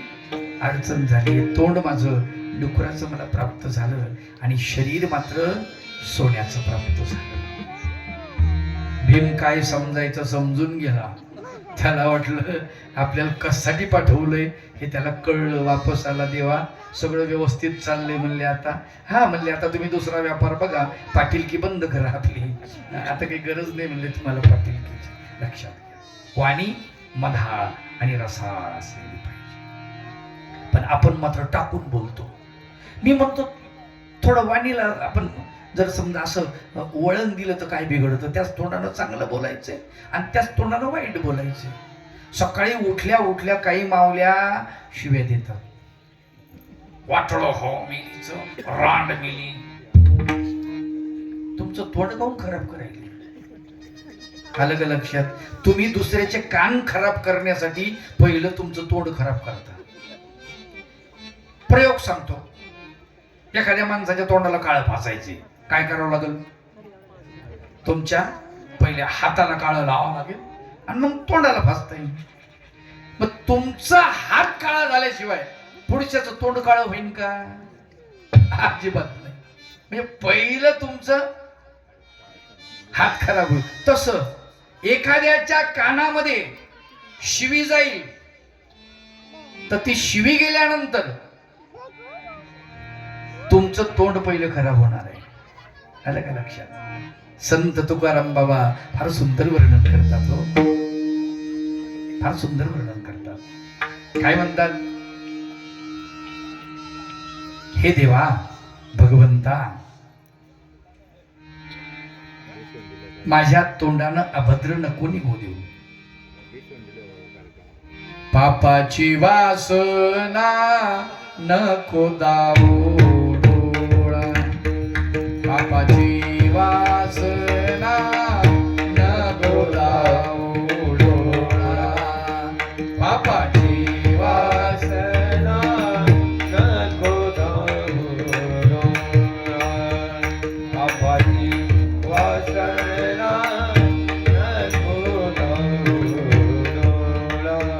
त्याभूमी आंधळा बराच मी, बराच मी, त्याभूमी आंधळा बराच मी, बराच मी, त्याभूमी आंधळा बराच मी, बराच मी, त्याभूमी आंधळा बराच मी, बराच निंदेचे श्रवण नको माझे कानी, निंदेचे श्रवण नको माझे कानी, निंदेचे नको माझे कानी. बाधिर करुणी देवी देवा, देवी देवा, बाधिर करुणी देवी देवा, देवी देवा. अपवित्र वाणी नको माझे मुखा, अपवित्र वाणी नको माझे मुखा, अपवित्र वाणी नको माझे. पापाची वासना नको दावू डोळा, त्याहून आंधळा बराच मी, निंदेचे श्रवण नको माझे कानी, बधीर करुणी ठेवे देवा, अपवित्र वाणी नको माझे मुखा, त्या जहून मुका बराच. देवा मला मुक करून टाक बाबा. माझ्या तोंडामधून जर शिवी येत असेल, अपवित्र वाणी येत असेल तर मला मुक्क करून टाक, मला बोलायला लावून देऊ नको. काही उपयोग नाही, काही उपयोग नाही. आलं का लक्षात? आमची नजर शुद्ध असली पाहिजे, आमची वाणी पवित्र असली पाहिजे. वाणीचं पावित्र्य फार महत्वाचं आहे. तुम्ही जर 12 वर्ष जर सत्य बोललात, पहा तुम्ही करून विनाकारण खोटं बोलतात हो काही माणसं. त्यांना जायचं असतं सिन्नरला, सांगतात नाशिकला. कुठं चालले? नाशिकला. मी म्हणतो सरळ बोला. एकदा माझ्याशी मोठी गंमत झाली. आपल्याकडून सांगावं काही प्रयोग म्हणजे बरं राहते थोडस. नागपूरला गेलो. मग आता 2 कार्यक्रम एकत्रित आले. म्हणलं वा, आता मी कोणाला मागत नाही, इतके द्या तितके द्या. मग त्यांना म्हणलं वा ठीक आहे, कार्यक्रमाला येतो. गंमत अशी झाली, एका कार्यक्रमाला गेलो, दुसऱ्या गावचं एक पोरग तिथं मला दिसलं, ज्या गावाला माझा कार्यक्रम होता तिथं. मग आता दिसल्यानंतर ते म्हणलं बाबा कधी आले? म्हणलं बाबा काल आलो. आता काल आलो होतो. झालं सगळं, क्षमवार्ता झाली, कार्यक्रम संपला. 3ऱ्या दिवशी त्याच्या गावात कार्यक्रम. आता हा पठ्ठ्या मी मला इथं नोकरीला आहे, तिथं कशाला येईन? त्याला वाटलं चला बाबाचं कीर्तन चला ऐकायला जाऊ. ते आलं तिथून. गेल्या मला म्हणतो बाबा, आणि तिथून कधी आले? बंबला का आता या माणसाला सांगायचं मी डायरेक्ट आलो तर यानं अगोदरच माझं बिंग फोडलं. म्हणजे मला खोटं बोलता आलं का? जर यदा कदाचित मी सांगितलं असतं आजच मी तिकडून आलो संभाजीनगरवरून, आणि यानं सांगितलं असतं परवा दिवशी बाबा मला तिथं दिसले नागपूरमध्ये, म्हणजे घ्या कशासाठी? पैशासाठी. अवघड आहे का नाही गोष्ट? ठीक आहे, त्यांना जे द्यायचं ते देऊ द्या, पण आपली परेशानी झाली उगच खोटं उघडं पडतं. आलं का लक्षात? त्याच्यामुळे मी बोलतच नाही. ताणच नको बाबा. आणि खरं जर बोलायचं म्हणलं ना तुम्हाला झोपेतून उठवा. काय खरं बोलायचं म्हणलं झोपेतून उठवा, तुम्ही खरं बोलू शकता. आलं का लक्षात? आणि खोटं जर तुम्हाला सांगितलं, तुम्ही खोटं बोलले आणि दुसऱ्यांदा जर समजा तुम्हाला कोणी विचारलं तर तुम्हाला लक्षात ठेवावं लागतं आपण काल काय बोललो होतो. केवढी कटकट आहे, मेमरीला केवढा ताण आहे. नाही काही माणसं खोटं बोलण्याची लई सवय असते आणि त्यांची एवढी फजिती होती. कोणी जर म्हटलं अहो किती शिक्षण झालं, MA झालो, आणि कोणीतरी ओळखीचा माणूस असतो अरे 10वी नापास झालंय या, आणि त्याच्यात एकदा तिसऱ्याने विचारलं काय काय तुमचं शिक्षण किती झालं, आता यानं पाठ करून ठेवलंय MA झालो. दुसरं म्हणतंय कशाचं काय, माझ्या वर्गातच होतो 10वी नापास झालं. अवघड आहे की नाही? म्हणून जे आहे सत्य, सत्य बोलण्यासाठी काही तकलीफ नाही, काही डोकं चालवावं लागत नाही, मेमरीला ताण द्यावं लागत नाही. आलं का लक्षात? फार महत्वाचं आहे. भगवंत सांगतात महात्मेणी सत्यार्जवा व्हावे, सत्याचा अर्जव केला पाहिजे, सत्य बोललं पाहिजे. आलं का लक्षात? सत्य बोललं पाहिजे. पण नुसतं सत्य चालन का? नाही, प्रियही बोललं पाहिजे. वाणी मधाळ रसाळ अशी असली पाहिजे. आणि तिसरी गोष्ट हित, समाजाच्या हिताचं बोल, संत हिताचं बोलतात. काय लोकांच्या हिताचं बोलतात. हा, संतांना कळवळा आहे म्हणून ते हिताचं बोलतात. आलं का लक्षात? आपण दुसऱ्याच्या हिताचं बोलत नाही. दुसऱ्याच्या हिताचं बोलतो का? नाही. समजा यदा कदाचित तुम्हाला जमीन घ्यायची हायवेवर, कुठं समृद्धीच्या अलीकडे उतरताना नाक्याच्या पॉइंटवर जमीन विक्रीला आहे, नाही, आणि तिची किंमत भरपूर आहे आणि ती माणूस आहे थोडंसं येडपट, काय, आणि तुम्हाला जमीन घ्यायची आणि तुम्ही 4-5 माणसं घेऊन जाण का सोबत? गपचिप जाणार. काऊन? तर तुम्हाला ती जमीन घ्यायची. मग एवढे तिथं आडेवेडे चालतात, कोणाला कळू द्यायचं नाही, कोणाला समजू द्यायचं नाही, पटकन गेली पाहिजे, त्याचं पटकन काहीतरी झालं पाहिजे. पण त्याच्या अगोदर ते कोणीतरी त्याचे पाहुणे भलते हुशार असतात, तुमच्या खरेदीच्या अगोदर त्याची गडबड होऊन जाते आणि त्याची खरेदी होऊन जाते, तिसऱ्या इकून टाकतात. ते केवढ्याला ऐकले ते म्हणतं काय कठीण काम झालं, म्हणतं इतक्या मी तर त्याच्यापेक्षा जास्त दिले असते. उपयोग आहे का? उपयोग आहे? एका शेतकऱ्याच्या धुऱ्यावरती एक मोठा दगड सापडला. त्याला शेतकऱ्याच्या धुऱ्यावर नांगराला लागला ते, मग त्यानं काढलं. काढल्यानंतर ते धुऱ्यावर टाकलं, आपलं त्या नागरावर त्या वखरावर ठेवायचं कधी कधी, किंवा मग बाजूला टाकून द्यायचं. चांगलाच दगड होता. आता त्याची परीक्षा यायला नव्हती, त्याचा मारवाडी त्याच्याकडून जो कर्ज काढायचा ते एक दिवस त्याच्याकडे आला. हाय काय पटेल, ते काय चाललंय, कसं चाललंय? तर पाहिलं ते कशावर, ते धुऱ्यावर असलेलं ते दगड. ते म्हणला हे दगड मला देऊन टाका, एवढा देऊन टाका म्हणल्यावर याला थोडी शंका आली. कोणाला? शेतकऱ्याला. अर काहीतरी वानगड आहे, दगड देऊन काय करणार, डोका फडणार काय याच्यावर, म्हणजे यात काहीतरी आहे. ते म्हणला दगड देतो पण 1000 रुपये द्या. येड लागला का म्हणलं तुला 1000 रुपये? अशी कुठं गोष्ट? 1000 रुपये दगड आहे, दगडच दगड. ते म्हणलं राहू द्या, 1000 रुपये द्यायचे नाही ना, राहू द्या. आता ते 1000 रुपयाचा दगड त्यानं मागितला. याला वाटलं की 1000 रुपये जास्त होतात, पण हा म्हणला जाऊ द्या ना, मातीत धुऱ्यावर पडून राहील. हा म्हणला मी 500 रुपये देतो. मारवाडी म्हणला. हा विचार करतो की 500 रुपये देतो म्हणतो तर 1000 रुपये यानं द्यायलाच पाहिजे, किंमत जास्त आहे या दगडाची. आता पाहुण्याचे पाहुणे म्हणजे पाहुणे रावळे म्हणतात. ते रावळे म्हणजे पाहुण्याचे पाहुणे. एक दिवशी त्यांचं कोणीतरी नातेवाईक आलं, त्यांनी पाहिलं आणि ते चांगलं परीक्षक होतं. त्यांनी पाहिलं, अरे म्हणले दादा दगड तुमच्या इथं मस्त आहे. त्यांनी विचार दगडाचे काय भानगड, दगडाचेच मागे लोक लागायले काय म्हणले दगडामध्ये या.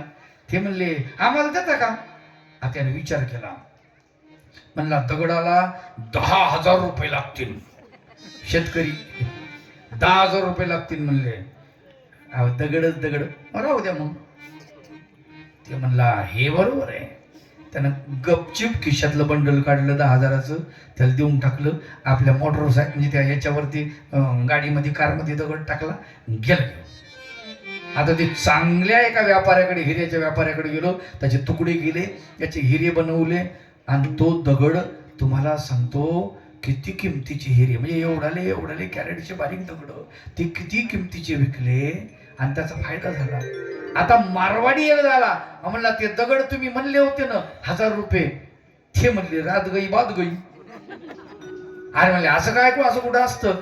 किती रुपयाला विकला? म्हणे 10,000ला विकला. येड्या, लाख रुपयाचा दगड होता म्हणले, मी लाख रुपये दिले असते. मग त्याच वेळेस काही झक मारून 1000 रुपयात काऊन नाही नेला?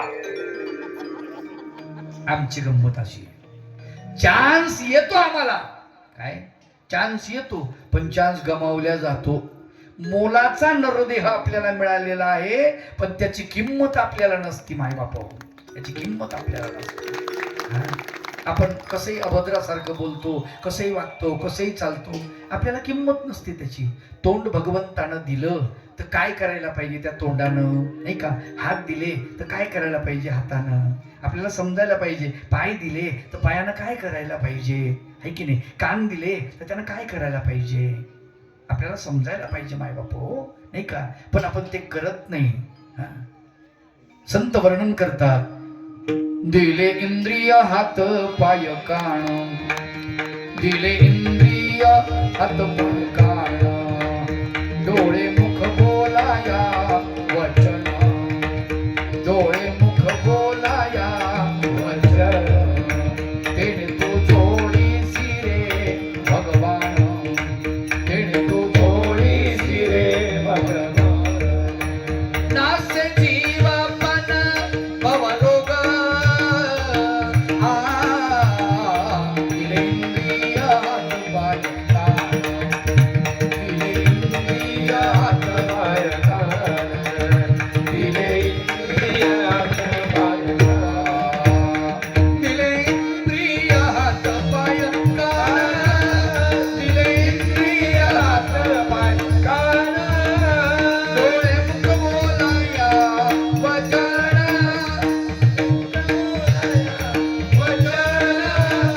डोळे मुख बोलाया वचन, तेणे तू जोडीसी रे भगवान, तेणे तू जोडीसी रे भगवान.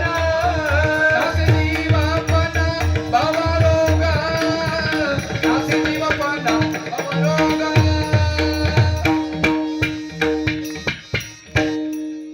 दिले इंद्रिय हात पाय कान, डोळे मुख बोलाया वचन, तेणे तो जोडी श्री भगवान. नासे जीव पण भवरोग, जीव पण नासून जात.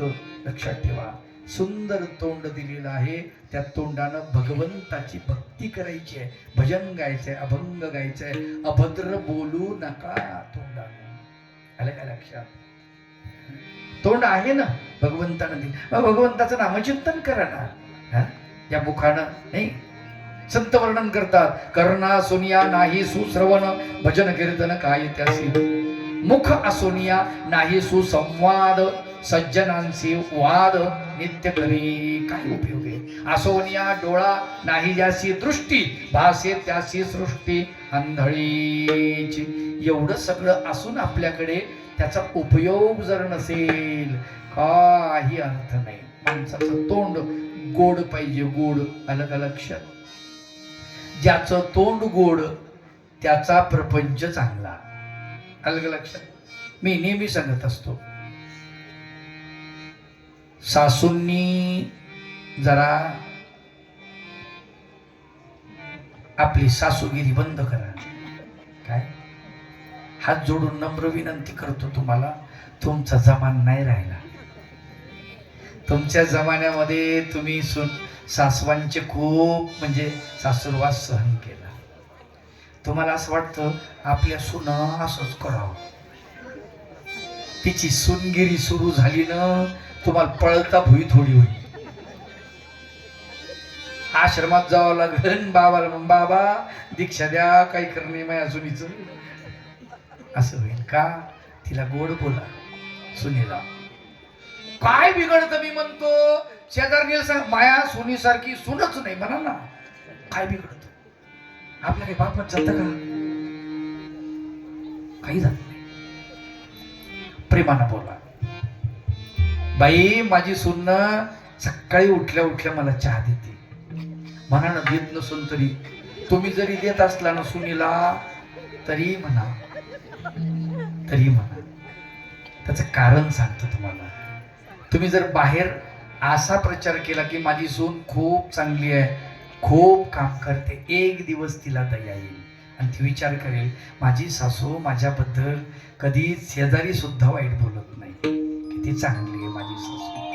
माझी आई माझे दोष पोटात घालून घेत नाही, पण माझी सासू माझे दोष पोटात घालते, माझ्या आईपेक्षा चांगली आहे असं निश्चित म्हणणं. आणि तुम्हाला सांगू का रामराज्य म्हणजे काय, सोप्या भाषेत सांगतो. तुम्हाला सांग बाबा हे तुम्ही घरातले भानगडे सांगायले आणि याला रामराज्य म्हणायले, हो इथूनच सुरू होते. सोपं का, सुनील गोड बोला, सोनाईनं सासवाल गोड बोला, आलं का लक्षात. दुसरी गोष्ट महत्वाची का, त्याचं कारण सांगतो. तुम्हाला ताप आली म्हणजे सासूला ताप आली, मग ताप आल्यानंतर तुम्हाला काढा करून द्यायला तुमची पोरगी 10 कोसावून येईन का? नाही. तुम्हाला काढा कोण करून देईन? सून करून देईन. डोक्याला बाम कोण लावून देईन? सून लावून देईन. पाय कोण दाबन? सून दाबन. बाई लय दुखायले ग पाय, गोडीनं म्हणा ना, गोडीनं लय होतो, गोडीनं दमानं घ्या, गोडीनं घ्या. आलं का लक्षात. आता तुम्ही काही पाहतच नाही हो. वाघाची शिकार पाहिली का तुम्ही चॅनलवर? वाघ शिकार करतात. वाघ नावाचा प्राणी शिकार करतो. एखाद्या मोठ्या त्याच्यापेक्षा मोठा प्राणी असतो त्याच्यावर झडप घालतो, तर तो काय करतो माहिती का, एकदा झडप घातली आणि प्राणी तो खाली पडला की त्या वाघाचे जे पिल्ले आहेत ना ते त्या शिकारीचं पोट तोडतात आणि ते जे शिकार असती ती जिवंतच असते ना, म्हैस म्हणा गाय म्हणा. वाघीण काय करते, तिच्या तोंडावरती डोळ्यावरती असं हळूहळू थापडते. कोणाला? बघा तुम्ही निरीक्षण करा, चॅनल बघा, ते कुठे काही शिकायला मिळतं आपल्याला. त्याचे निरीक्षण करा. ती वाघीण त्या शिकारीच्या तोंडावर अशी थापडते. शांत राह, तू मरणार आहे आता, कशाला धडपड करते, उगाच शांत राह, प्रेम केल्यासारखं करते त्याच्यावरती. आणि इकडं तिचे लेकरं ते तोडतात, मरणार आहे ती. पण तेवढंच त्या शिकारीला बरं वाटतं. काय करणार, कोणीच नाही इथे, जीवात कडाचं. आम्हाला कळलं पाहिजे माय बापा होईल म्हणून वाणी अत्यंत महत्वाची. आलं का लक्षात. आणि सुनानं सुद्धा बिमार पडल्यानंतर तुमची सासूच तुम्हाला देईल चहा करून, काढा करून, नाही का, घे ठोस गिळ म्हणू द्या ना, हरकत नाही. चहा आला ना, बरोबर आहे की नाही. तुमची आई येईन का इतक्या दुरून तुम्हाला, माझ्या लेकराचं लय दुखायलंय, बाई पाम चढून देऊ का, काढा करून देऊ का, आमक करून देऊ का, टमक करून देऊ का, असं आई म्हणायला येणार आहे का दुरून? नाही. मग कशाला कटकटी करता, सासूला जीव लावा ना. आलं का लक्षात. सुनाला जीव लावा. आणि आयांना हात जोडून नम्र विनंती करतो, पोरीचं लग्न लावून दिलं ना तिला दररोज फोन नका करू, तुमच्या पाया पडून सांगतो, नका नका नका नका असं करू नका. तिच्या संसाराचं वाटोळ होतं. आलं का लक्षात. तुम्ही इकडून पंपिंग करता, हवा भरता, असं नका करू. त्यांचा संसार उद्ध्वस्त होऊन जातो माय बाप. मला एक सांगा, तुम्हाला असं वाटतं ना तुमच्या लेकीला सुख मिळालं पाहिजे, मग तुम्ही तुमच्या सुनेला लेकीसारखं वागवा. आलं का लक्षात. लेकीसारखं वागवा. सुनेला लेकीसारखं वागवलं की तिला आईची आठवणच नाही आली पाहिजे. काय. आणि सुनेंना सांगतो, तुम्ही आपल्या सासूला आईसारखं वागवा. इतका जीव लावल्यानंतर ती तुमची सासू तिच्या पोरीला फोनच करणार नाही. त्या पोरीला म्हणून तुझ्यापेक्षा माई सून बरी. यालाच तर रामराज्य म्हणतील. नाही अजून काय पाहिजे मला सांगा. घराघरामध्ये जर आनंद नांदला, घराघरामध्ये कटकटी नसल्या, हेच तर रामराज्य आहे.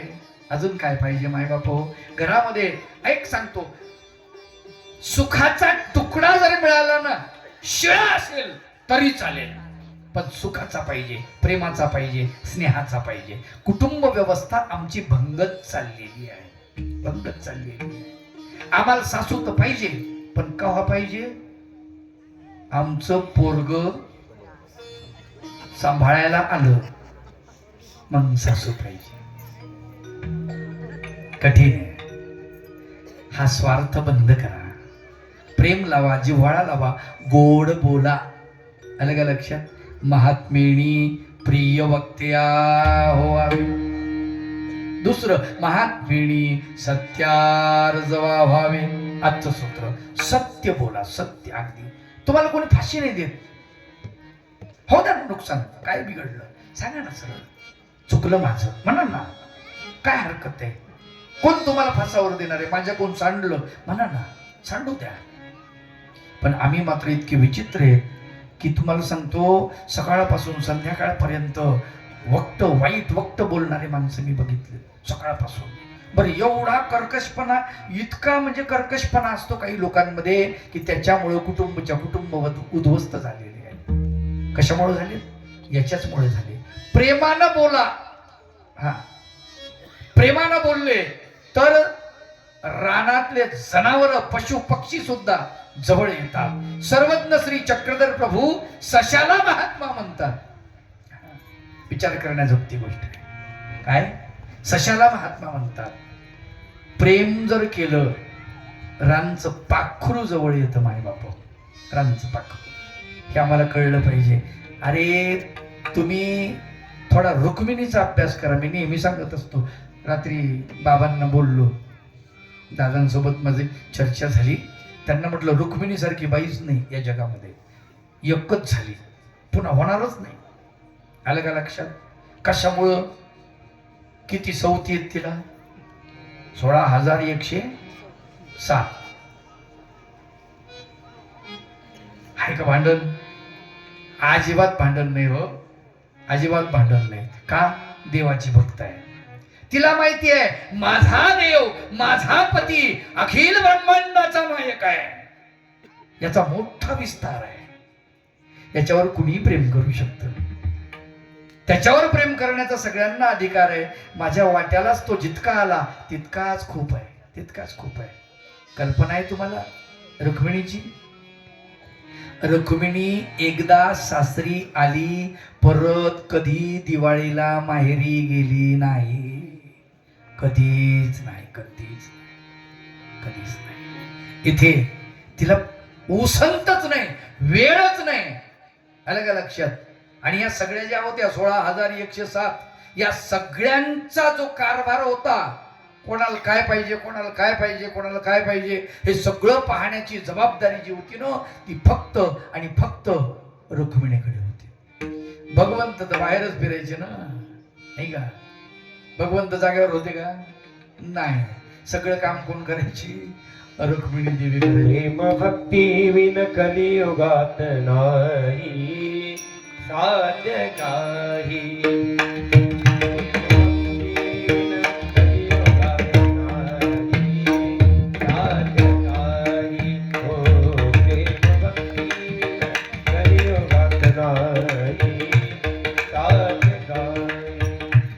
योग यागासी योग्य वेळ नाही, काळ नाही.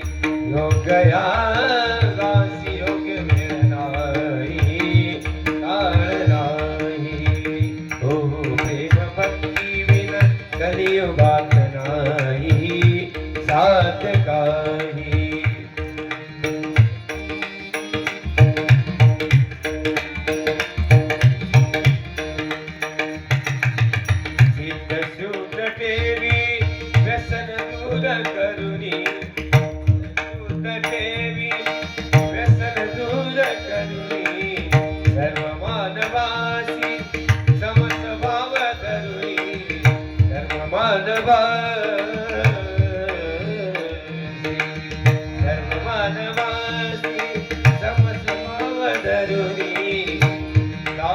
तुकडाची नित्य साधनाई, दास तुकडाची नित्य साधनाई, नाही.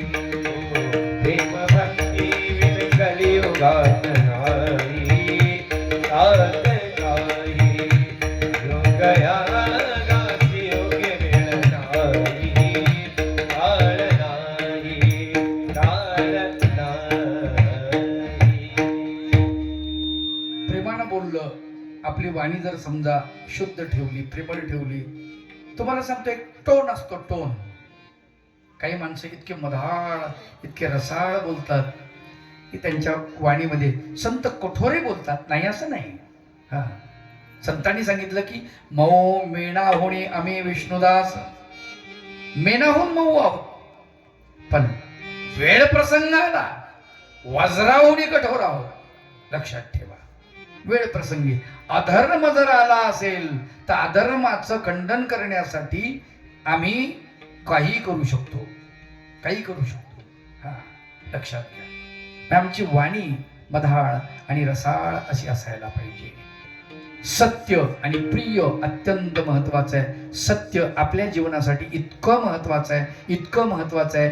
12 वर्ष जर तुम्ही सत्य बोललात तर सत्य बोलल्यानंतर तुमच्या अंगी एक सिद्धी बांधल्या जाते, सिद्धी बांधल्या जाते. प्रयोग करून बघा, प्रयोग करून बघा की मी मेलो तरी एकच वचन पालन करा, सत्य बोलणे. चक्रधर भगवंताचं तुमच्या आयुष्यात बदल होऊन जाईल. चोर असाल तरी बदल होईल, असं माझं म्हणणं आहे बरं का.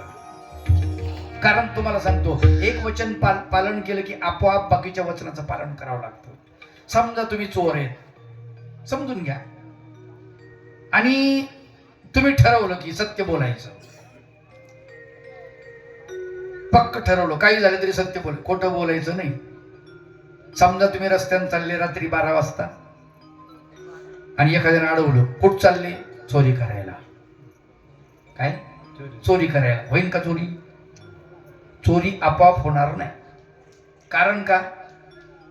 लोक चोरी करायला चालले म्हणजे पकडतील ना, बरोबर आहे की नाही? समजा पोलिसांनी पकडलं, कुठे गेल ते? चोरी करायला. काय काय आणलं? आमका आमका आणलं. अवघड आहे की नाही? काही करा पण सत्य बोला, एकच वचन पालन करा. ते पालन करत असताना तुम्हाला इतका त्रास का होतो माणसाला, त्याचं कारण तुम्हाला सांगतो की आपण सोडत नाही. आणि मग तुम्ही वैतागून म्हणसाल की नाही हे सगळं सोडलं पाहिजे का? कारण खरं बोलायचंय म्हणल्यावर बाकीचं सोडून द्यावं लागेल आपल्याला. आपोआप एक वचन तुम्हाला अनेक वचनाचं पालन करण्याचं शिकवेल, पालन करण्याचं शिकवेल. खरं बोललं पाहिजे माणसाने. तुम्ही कोण आहात? खरं बोललं पाहिजे. आपण खरं बोलतो का? नाही. संत खरं बोलतात, खरं सांगतात. संतांनी वर्णन केलं, पापोहम पाप कर्माहम पापात्मा पाप संभव त्राहि मां कृपया देवो शरणागत वत्सल. हे प्रभुराया, मी पापी आहे. अरे केवढी कमाल आहे सांगणं, मी पापी आहे. सोपं आहे काय? नाही. आपण एखाद्याला म्हणा बरोबर, आता मंदिरात येतो आपण, म्हणतो पापो हम पाप कर्मा हम. बाहेर पडल्यावर एखाद्याने म्हणावं, ए पाप्या कुठ चालला? हे मला पापी म्हणतो का? आत्ताच कबूल केलं ना तू मंदिरामध्ये, थोबाडीत मारून घेतलं ना भल्या माणसा. आता काय अडचण आहे? म्हणू द्या ना. लक्षात घ्या माय बाप, मग आपण कबूल केलं पाहिजे. सत्य अत्यंत महत्वाचं आहे, अत्यंत महत्वाचं आहे. तुमच्या जीवनाशी इतकं निगडीत आहे, इतकं निगडीत आहे की आपण आपल्याला काय झालंय, असत्याच्या बाजारामध्ये आपण आहोत. त्याच्यामुळं आपल्याला सत्याची किंमत नाही, त्याच्यामुळे आपल्याला सत्याची किंमत नाही. पण एक सांगतो तुम्हाला, आजही या युगामध्ये असत्य बोलणारा किती पक्का माणूस असू द्या, त्याला सत्याची साथ घेतल्याशिवाय असत्य बोलू शकत नाही. काय? एखादं प्रोडक्ट तुम्ही काढलं नाही का विकण्यासाठी, त्याच्यावर तुम्हाला काय सांगावं लागते की या प्रोडक्टची आम्ही गॅरंटी घेतो आणि हे चांगलं आहे, सुंदर आहे, व्यवस्थित आहे, टिकाऊ आहे, नाही का? खोटं असेल तरी, ते खरं नसेल तुमचं बोलणं तरी तुम्ही आधार कशाचा घेता? सत्याचा. विचार करा, काय म्हणतो आपण? देवा शपथ खोटं बोलत नाही हो मी, म्हणतात की नाही लोक. आईच्या खोटं बोलत नाही. अरे आईची शपथ घेतो, खोटं कशाला बोलल माणूस? त्याला खोटं बोलायचं म्हणूनच घेतो. कोर्टामध्ये काय ठेवलंय? श्रीमद भगवद्गीता. हिंदू असेल तर भगवद्गीता, मुस्लिम असेल तर कुराण. याच्यावर हात ठेवून सांगा, देवा शपथ खरं सांगेन, खोटं सांगणार नाही. आता इमानदारीनं खरंच बोलतात का? मी तर असं म्हणतो की गीतेवर हात ठेवल्यानंतर देवा शपथ खरं सांगेन, खोटं सांगणार नाही असा हात ठेवल्यावर जजला त्या माणसाने विचारायला पाहिजे, मी असा हात ठेवून जर शपथ घेतली तर तुम्ही मी म्हटलं ते खरं मानणार का? हे विचारायला पाहिजे. मग तुम्ही आता क्रॉस एक्झामिनेशन करू नका. का? मी बोललो ते खरं आहे, पण असं असतं का? नाही. पुन्हा क्रॉस एक्झामिनेशन होते. काय गरज आहे आता त्याची? तो जर खरं बोलत आहे असे तुमचे मग हात कशाला ठेवायला होता? गीतेचा अपमान का करता? नाही. पुन्हा त्याच्यावर त्याने शपथ घेतली ना गीतेची, आता मग आता विश्वास ठेवा, खोटं असो नाही तर खरं असो, त्याचा पाप त्याला. असं होतंय का? नाही. आलं का लक्षात? सत्याची खूप मोठी किंमत आहे माय बापू. सत्य आपल्या जीवनामध्ये अत्यंत महत्वाचं आहे, अत्यंत महत्वाचं आहे. भगवान गोपाल कृष्ण सत्य बोलतात, पण ते सत्य भगवंताचं फार वेगळं आहे, फार वेगळं आहे, फार वेगळं आहे. महाभारतातला प्रसंग आहे, युद्धाच्या प्रसंगामध्ये परब्रह्म परमेश्वर भगवान गोपाल कृष्ण हे असत्य बोलतात तरी ते सत्य ठरतं. लक्षात ठेवा. का? कारण सत्य बोलण्याचा विडा उचललाय एकाच माणसानं.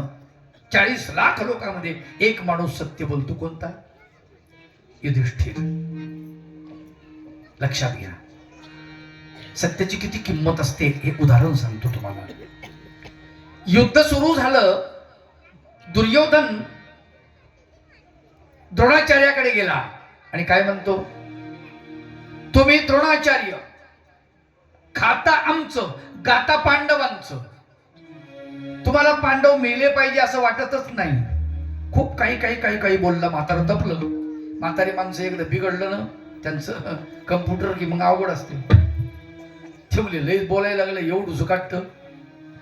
ज्याच्या बोटाला धरून मी शिकवलं ते मला बोलायले, उद्या संध्याकाळपर्यंत युधिष्ठिराला पकडून तुझ्या ताब्यात देईन म्हणे.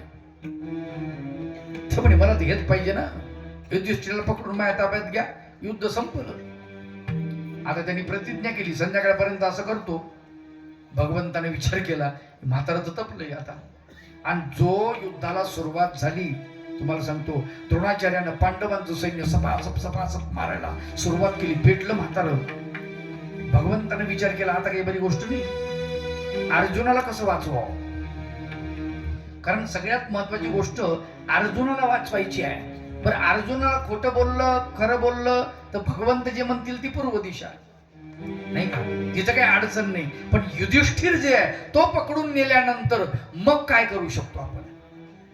म्हणून त्यांनी काय केलं, भीमाला बोलवलं. भीमा इकडे ये. आला भीम.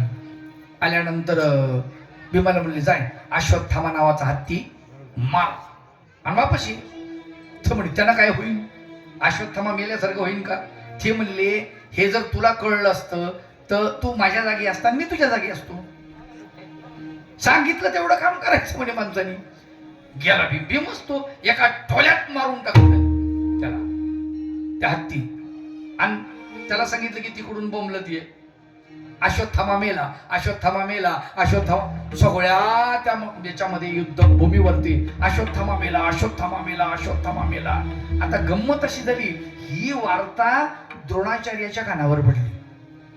जशी द्रोणाचार्यांच्या कानावर पडली अश्वत्थामा मेला, तसं त्यांना असं वाटलं अश्वत्थामा तर मरत नाही, चिरंजीव आहे. मग हे बोलतात हे लोक खोटं कसं काय बोलतील? बरे सगळेच म्हणायले, नेमकं काय? बरं 40 लाख लोकांमध्ये विचाराव नेमकं कोणाला? काय कोणाला विचाराव? कोणाची निवड केली? लक्षात घ्या, अर्जुनाची पट्ट शिष्य आहे, पट्ट शिष्य आहे, त्याची निवड नाही केली. का? त्याचं कारण सांगतो. अर्जुनाची निवड करावी तर अर्जुन आपल्याला खरं सांगणार नाही. का? अर्जुन भगवंताच्या ताटाखालचं मांजर आहे, खरं बोलणार नाही. भीम म्हणले, भीम तर बिनडोक आहे, त्याचं काय खरंय? ते भगवंत सांगल तेच करेन म्हणले.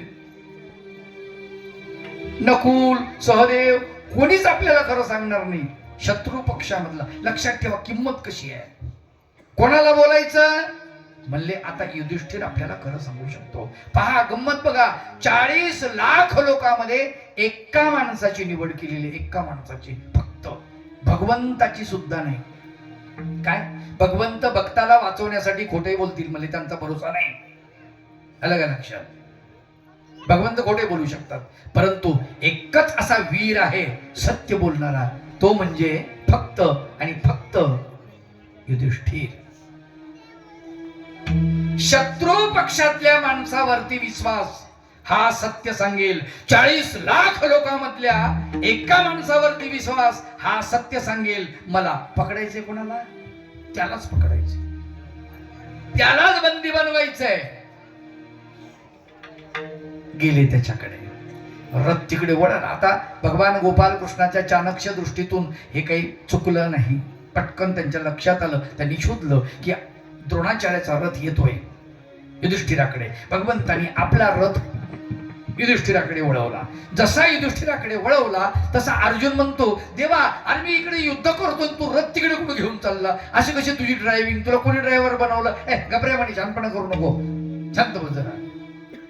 गेले भगवंत युधिष्ठिराच्या आडवा. आता युधिष्ठिर युद्धामध्ये मग्न. ते म्हणतात, देवा हे काय मदत तुम्ही आडवा? मी युद्ध करतोय, मदत काय? म्हणजे गप बस, शांत बस, मी सांगतो ते ऐक पहिले, सगळ्यात महत्वाची गोष्ट आहे म्हटले. आता इथं काय हितगुज आहे म्हणले? अरे बघ तर खरी म्हणली, मी काय सांगतो ते ऐक पहिले. म्हणजे काय सांगता देवा? म्हणले द्रोणाचार्य तुझ्याकडे यायले आणि अश्वत्थामा मेला असं त्यांना कळलेलं आहे. इथे तू खरं बोलण्याचा जास्त शानपणा इथं करू नको म्हणले. ते म्हणले मी युधिष्ठिर आहे, मला लोक धर्मराज त्याच्यामुळेच म्हणतात, मी खोटं बोलणार. अरे हो बाबा, तू खोटं बोलू नको, बरोबर आहे, पण युद्धामध्ये चालतं काय? बोल, युद्धात चालतं. मला सांगा, मुलगी बघायला पाहुणे आले, मग तुम्ही असं म्हणता का माझी पोरगी काळी आहे? नाही, तिला पार ब्युटी पार्लर मधून आणून तिला सजवतं तिथं आणून बसत, माझी पोरगी लई चांगली आहे, बरं हिला भरतकाम येतं, हिला इनकाम येतं, हिला नृत्य बी येतं, नाचायचं काय, त्यांना बँड पार्टी काढायची काय? मग तुम्ही सगळं सांगता, सांगतो की नाही आपण? सगळंच येतं हिला, सगळं सांगतो आपण. का नसन येत तरी मनातल्या मनात तिचा भाऊ गंमत करणार असतो, मनातल्या मनात म्हणतो ताईला काहीच नाही येत, तिला भाकर बी धड करता येत नाही, वाचता येत नाही पुस्तक तिला, आणि ये म्हणते शिकली ती, MA झाली म्हणते. मुलगी खपवायची असती बापाला, खोटं बोलावं लागतं, इलाज नाही. समजा चोर आपल्या घरी आले रात्रीच्या वेळेस, दरवाजा ठोठावला, उघडा, आणि आपण आता कोणीच नाही जवळ, उघडला बा दरवाजा, ए भाऊ काय पाहिजे नाही का? मग त्याला आपण असं म्हणतो का? आपण काय म्हणतो? अरे अरे किती पाऊस पडला, टामट वाया गेली, कांदी वाया गेली भाऊ, हा हे सडलं सगळं आमचं पीक, आणि काही नाही रे बाबा, असं नका करू. आणि तुम्ही मोठ्या माणसाकडे जा, आमदार, खासदार, डॉक्टर, इंजिनियर, वकील, त्यांच्याकडे प्रचंड संपत्ती आहे, तिकडे जा, आमच्याकडे कशाला आले तुम्ही? असं म्हणतो का आपण? कसं म्हणतो? असंच म्हणतो त्याला. काय म्हणतो का त्याला? असं सांगतो, अगं दागिन्याचा डबा आण बरं, कुठे येतो? हे दागिने घेऊन जा. हा उद्या येता का? उद्या कांद्याची पट्टी यायली, ती आली की देऊन टाकतो तुम्हाला, उद्या येता का? असं म्हणतो का आपण? नाही म्हणत. आलं का लक्षात? नाही म्हणत त्याला म्हणतो बाबा आम्ही गरीब आहोत, आमच्याकडे काही नाही, खोटं बोलावं लागतं त्या ठिकाणी. आलं का लक्षात? भगवंत सांगतात युधिष्ठिराला, इथे तू खोटं बोललास काही अडचण नाही, धर्माचं रक्षण करण्यासाठी असत्य बोललास तरी चालेल, तरी चालेल, बोल म्हणले, हरकत. पण तो नाही म्हणतो. त्यावेळेला भगवान गोपाल कृष्ण तो म्हणतात, एक काम कर, तू खोटं बोल नाही तर नको बोलू, पण असं म्हण, मला माहित नाही, नरो वा कुंजरो, नर म्हणजे माणूस आणि कुंजर म्हणजे हत्ती, कोण मेला माहित नाही. द्रोणाचार्य येतात तिकडून, इतक्यामध्ये भगवान गोपाल कृष्णाने भीमाला सांगून ठेवले की त्याचं अर्धच वाक्य कानावर पडलं पाहिजे, द्रोणाचार्याचं अर्धच, पूर्ण पडता कामा नये. ठीक आहे, द्रोणाचार्य आले आणि विचारलं, युधिष्ठिरा अश्वत्थामा मेला, सत्य का वद? तो म्हणाला, अश्वत्थामा मेला, नरो वा कुंजरो, कुंजर त्यांच्या कानावरच पडलं नाही, यानं जोरात ढोल वाजवायला सुरुवात केली. कोण? भीमानं. जो आवाज सुरू झाला ढोलचा त्याच्या कानावर पडला. त्याला शस्त्र हातातलं खाली ठेवलं आणि पांडवांच्या सेनापतीनं द्रोणाचार्याचं मस्तक उडवलं. आलं का लक्षात? भगवंतानं भक्ताचं रक्षण करण्यासाठी असत्य बोललेत, पण ते सत्य ठरलेलं आहे. सत्य ठरलेलं आहे. म्हणून महात्मेणी सत्यार्जवा व्हावे. कालचं सूत्र झालं महात्मेणी प्रिय वक्त्या व्हावे. आजचं सूत्र महात्मेणी सत्यार्जवा व्हावे. आलं का लक्षात? याचा मूळ श्लोक कितीमध्ये? अनुद्वेगकरं वाक्य सत्यं प्रियहितं च यत् स्वाध्यायभ्यसनं चैव वाङ्मयं तप उच्यते. या सूत्रांचा अर्थ म्हणजेच ब्रह्मविद्या. आलं का लक्षात? हे सगळं ब्रह्मविद्याच आहे. मी जे बोलतोय ते याला ब्रह्मविद्या म्हणतात. आपण सर्व उठून उभं राहा. आजचं सत्र इथे संपलं. आपण इथेच थांबूया. उद्या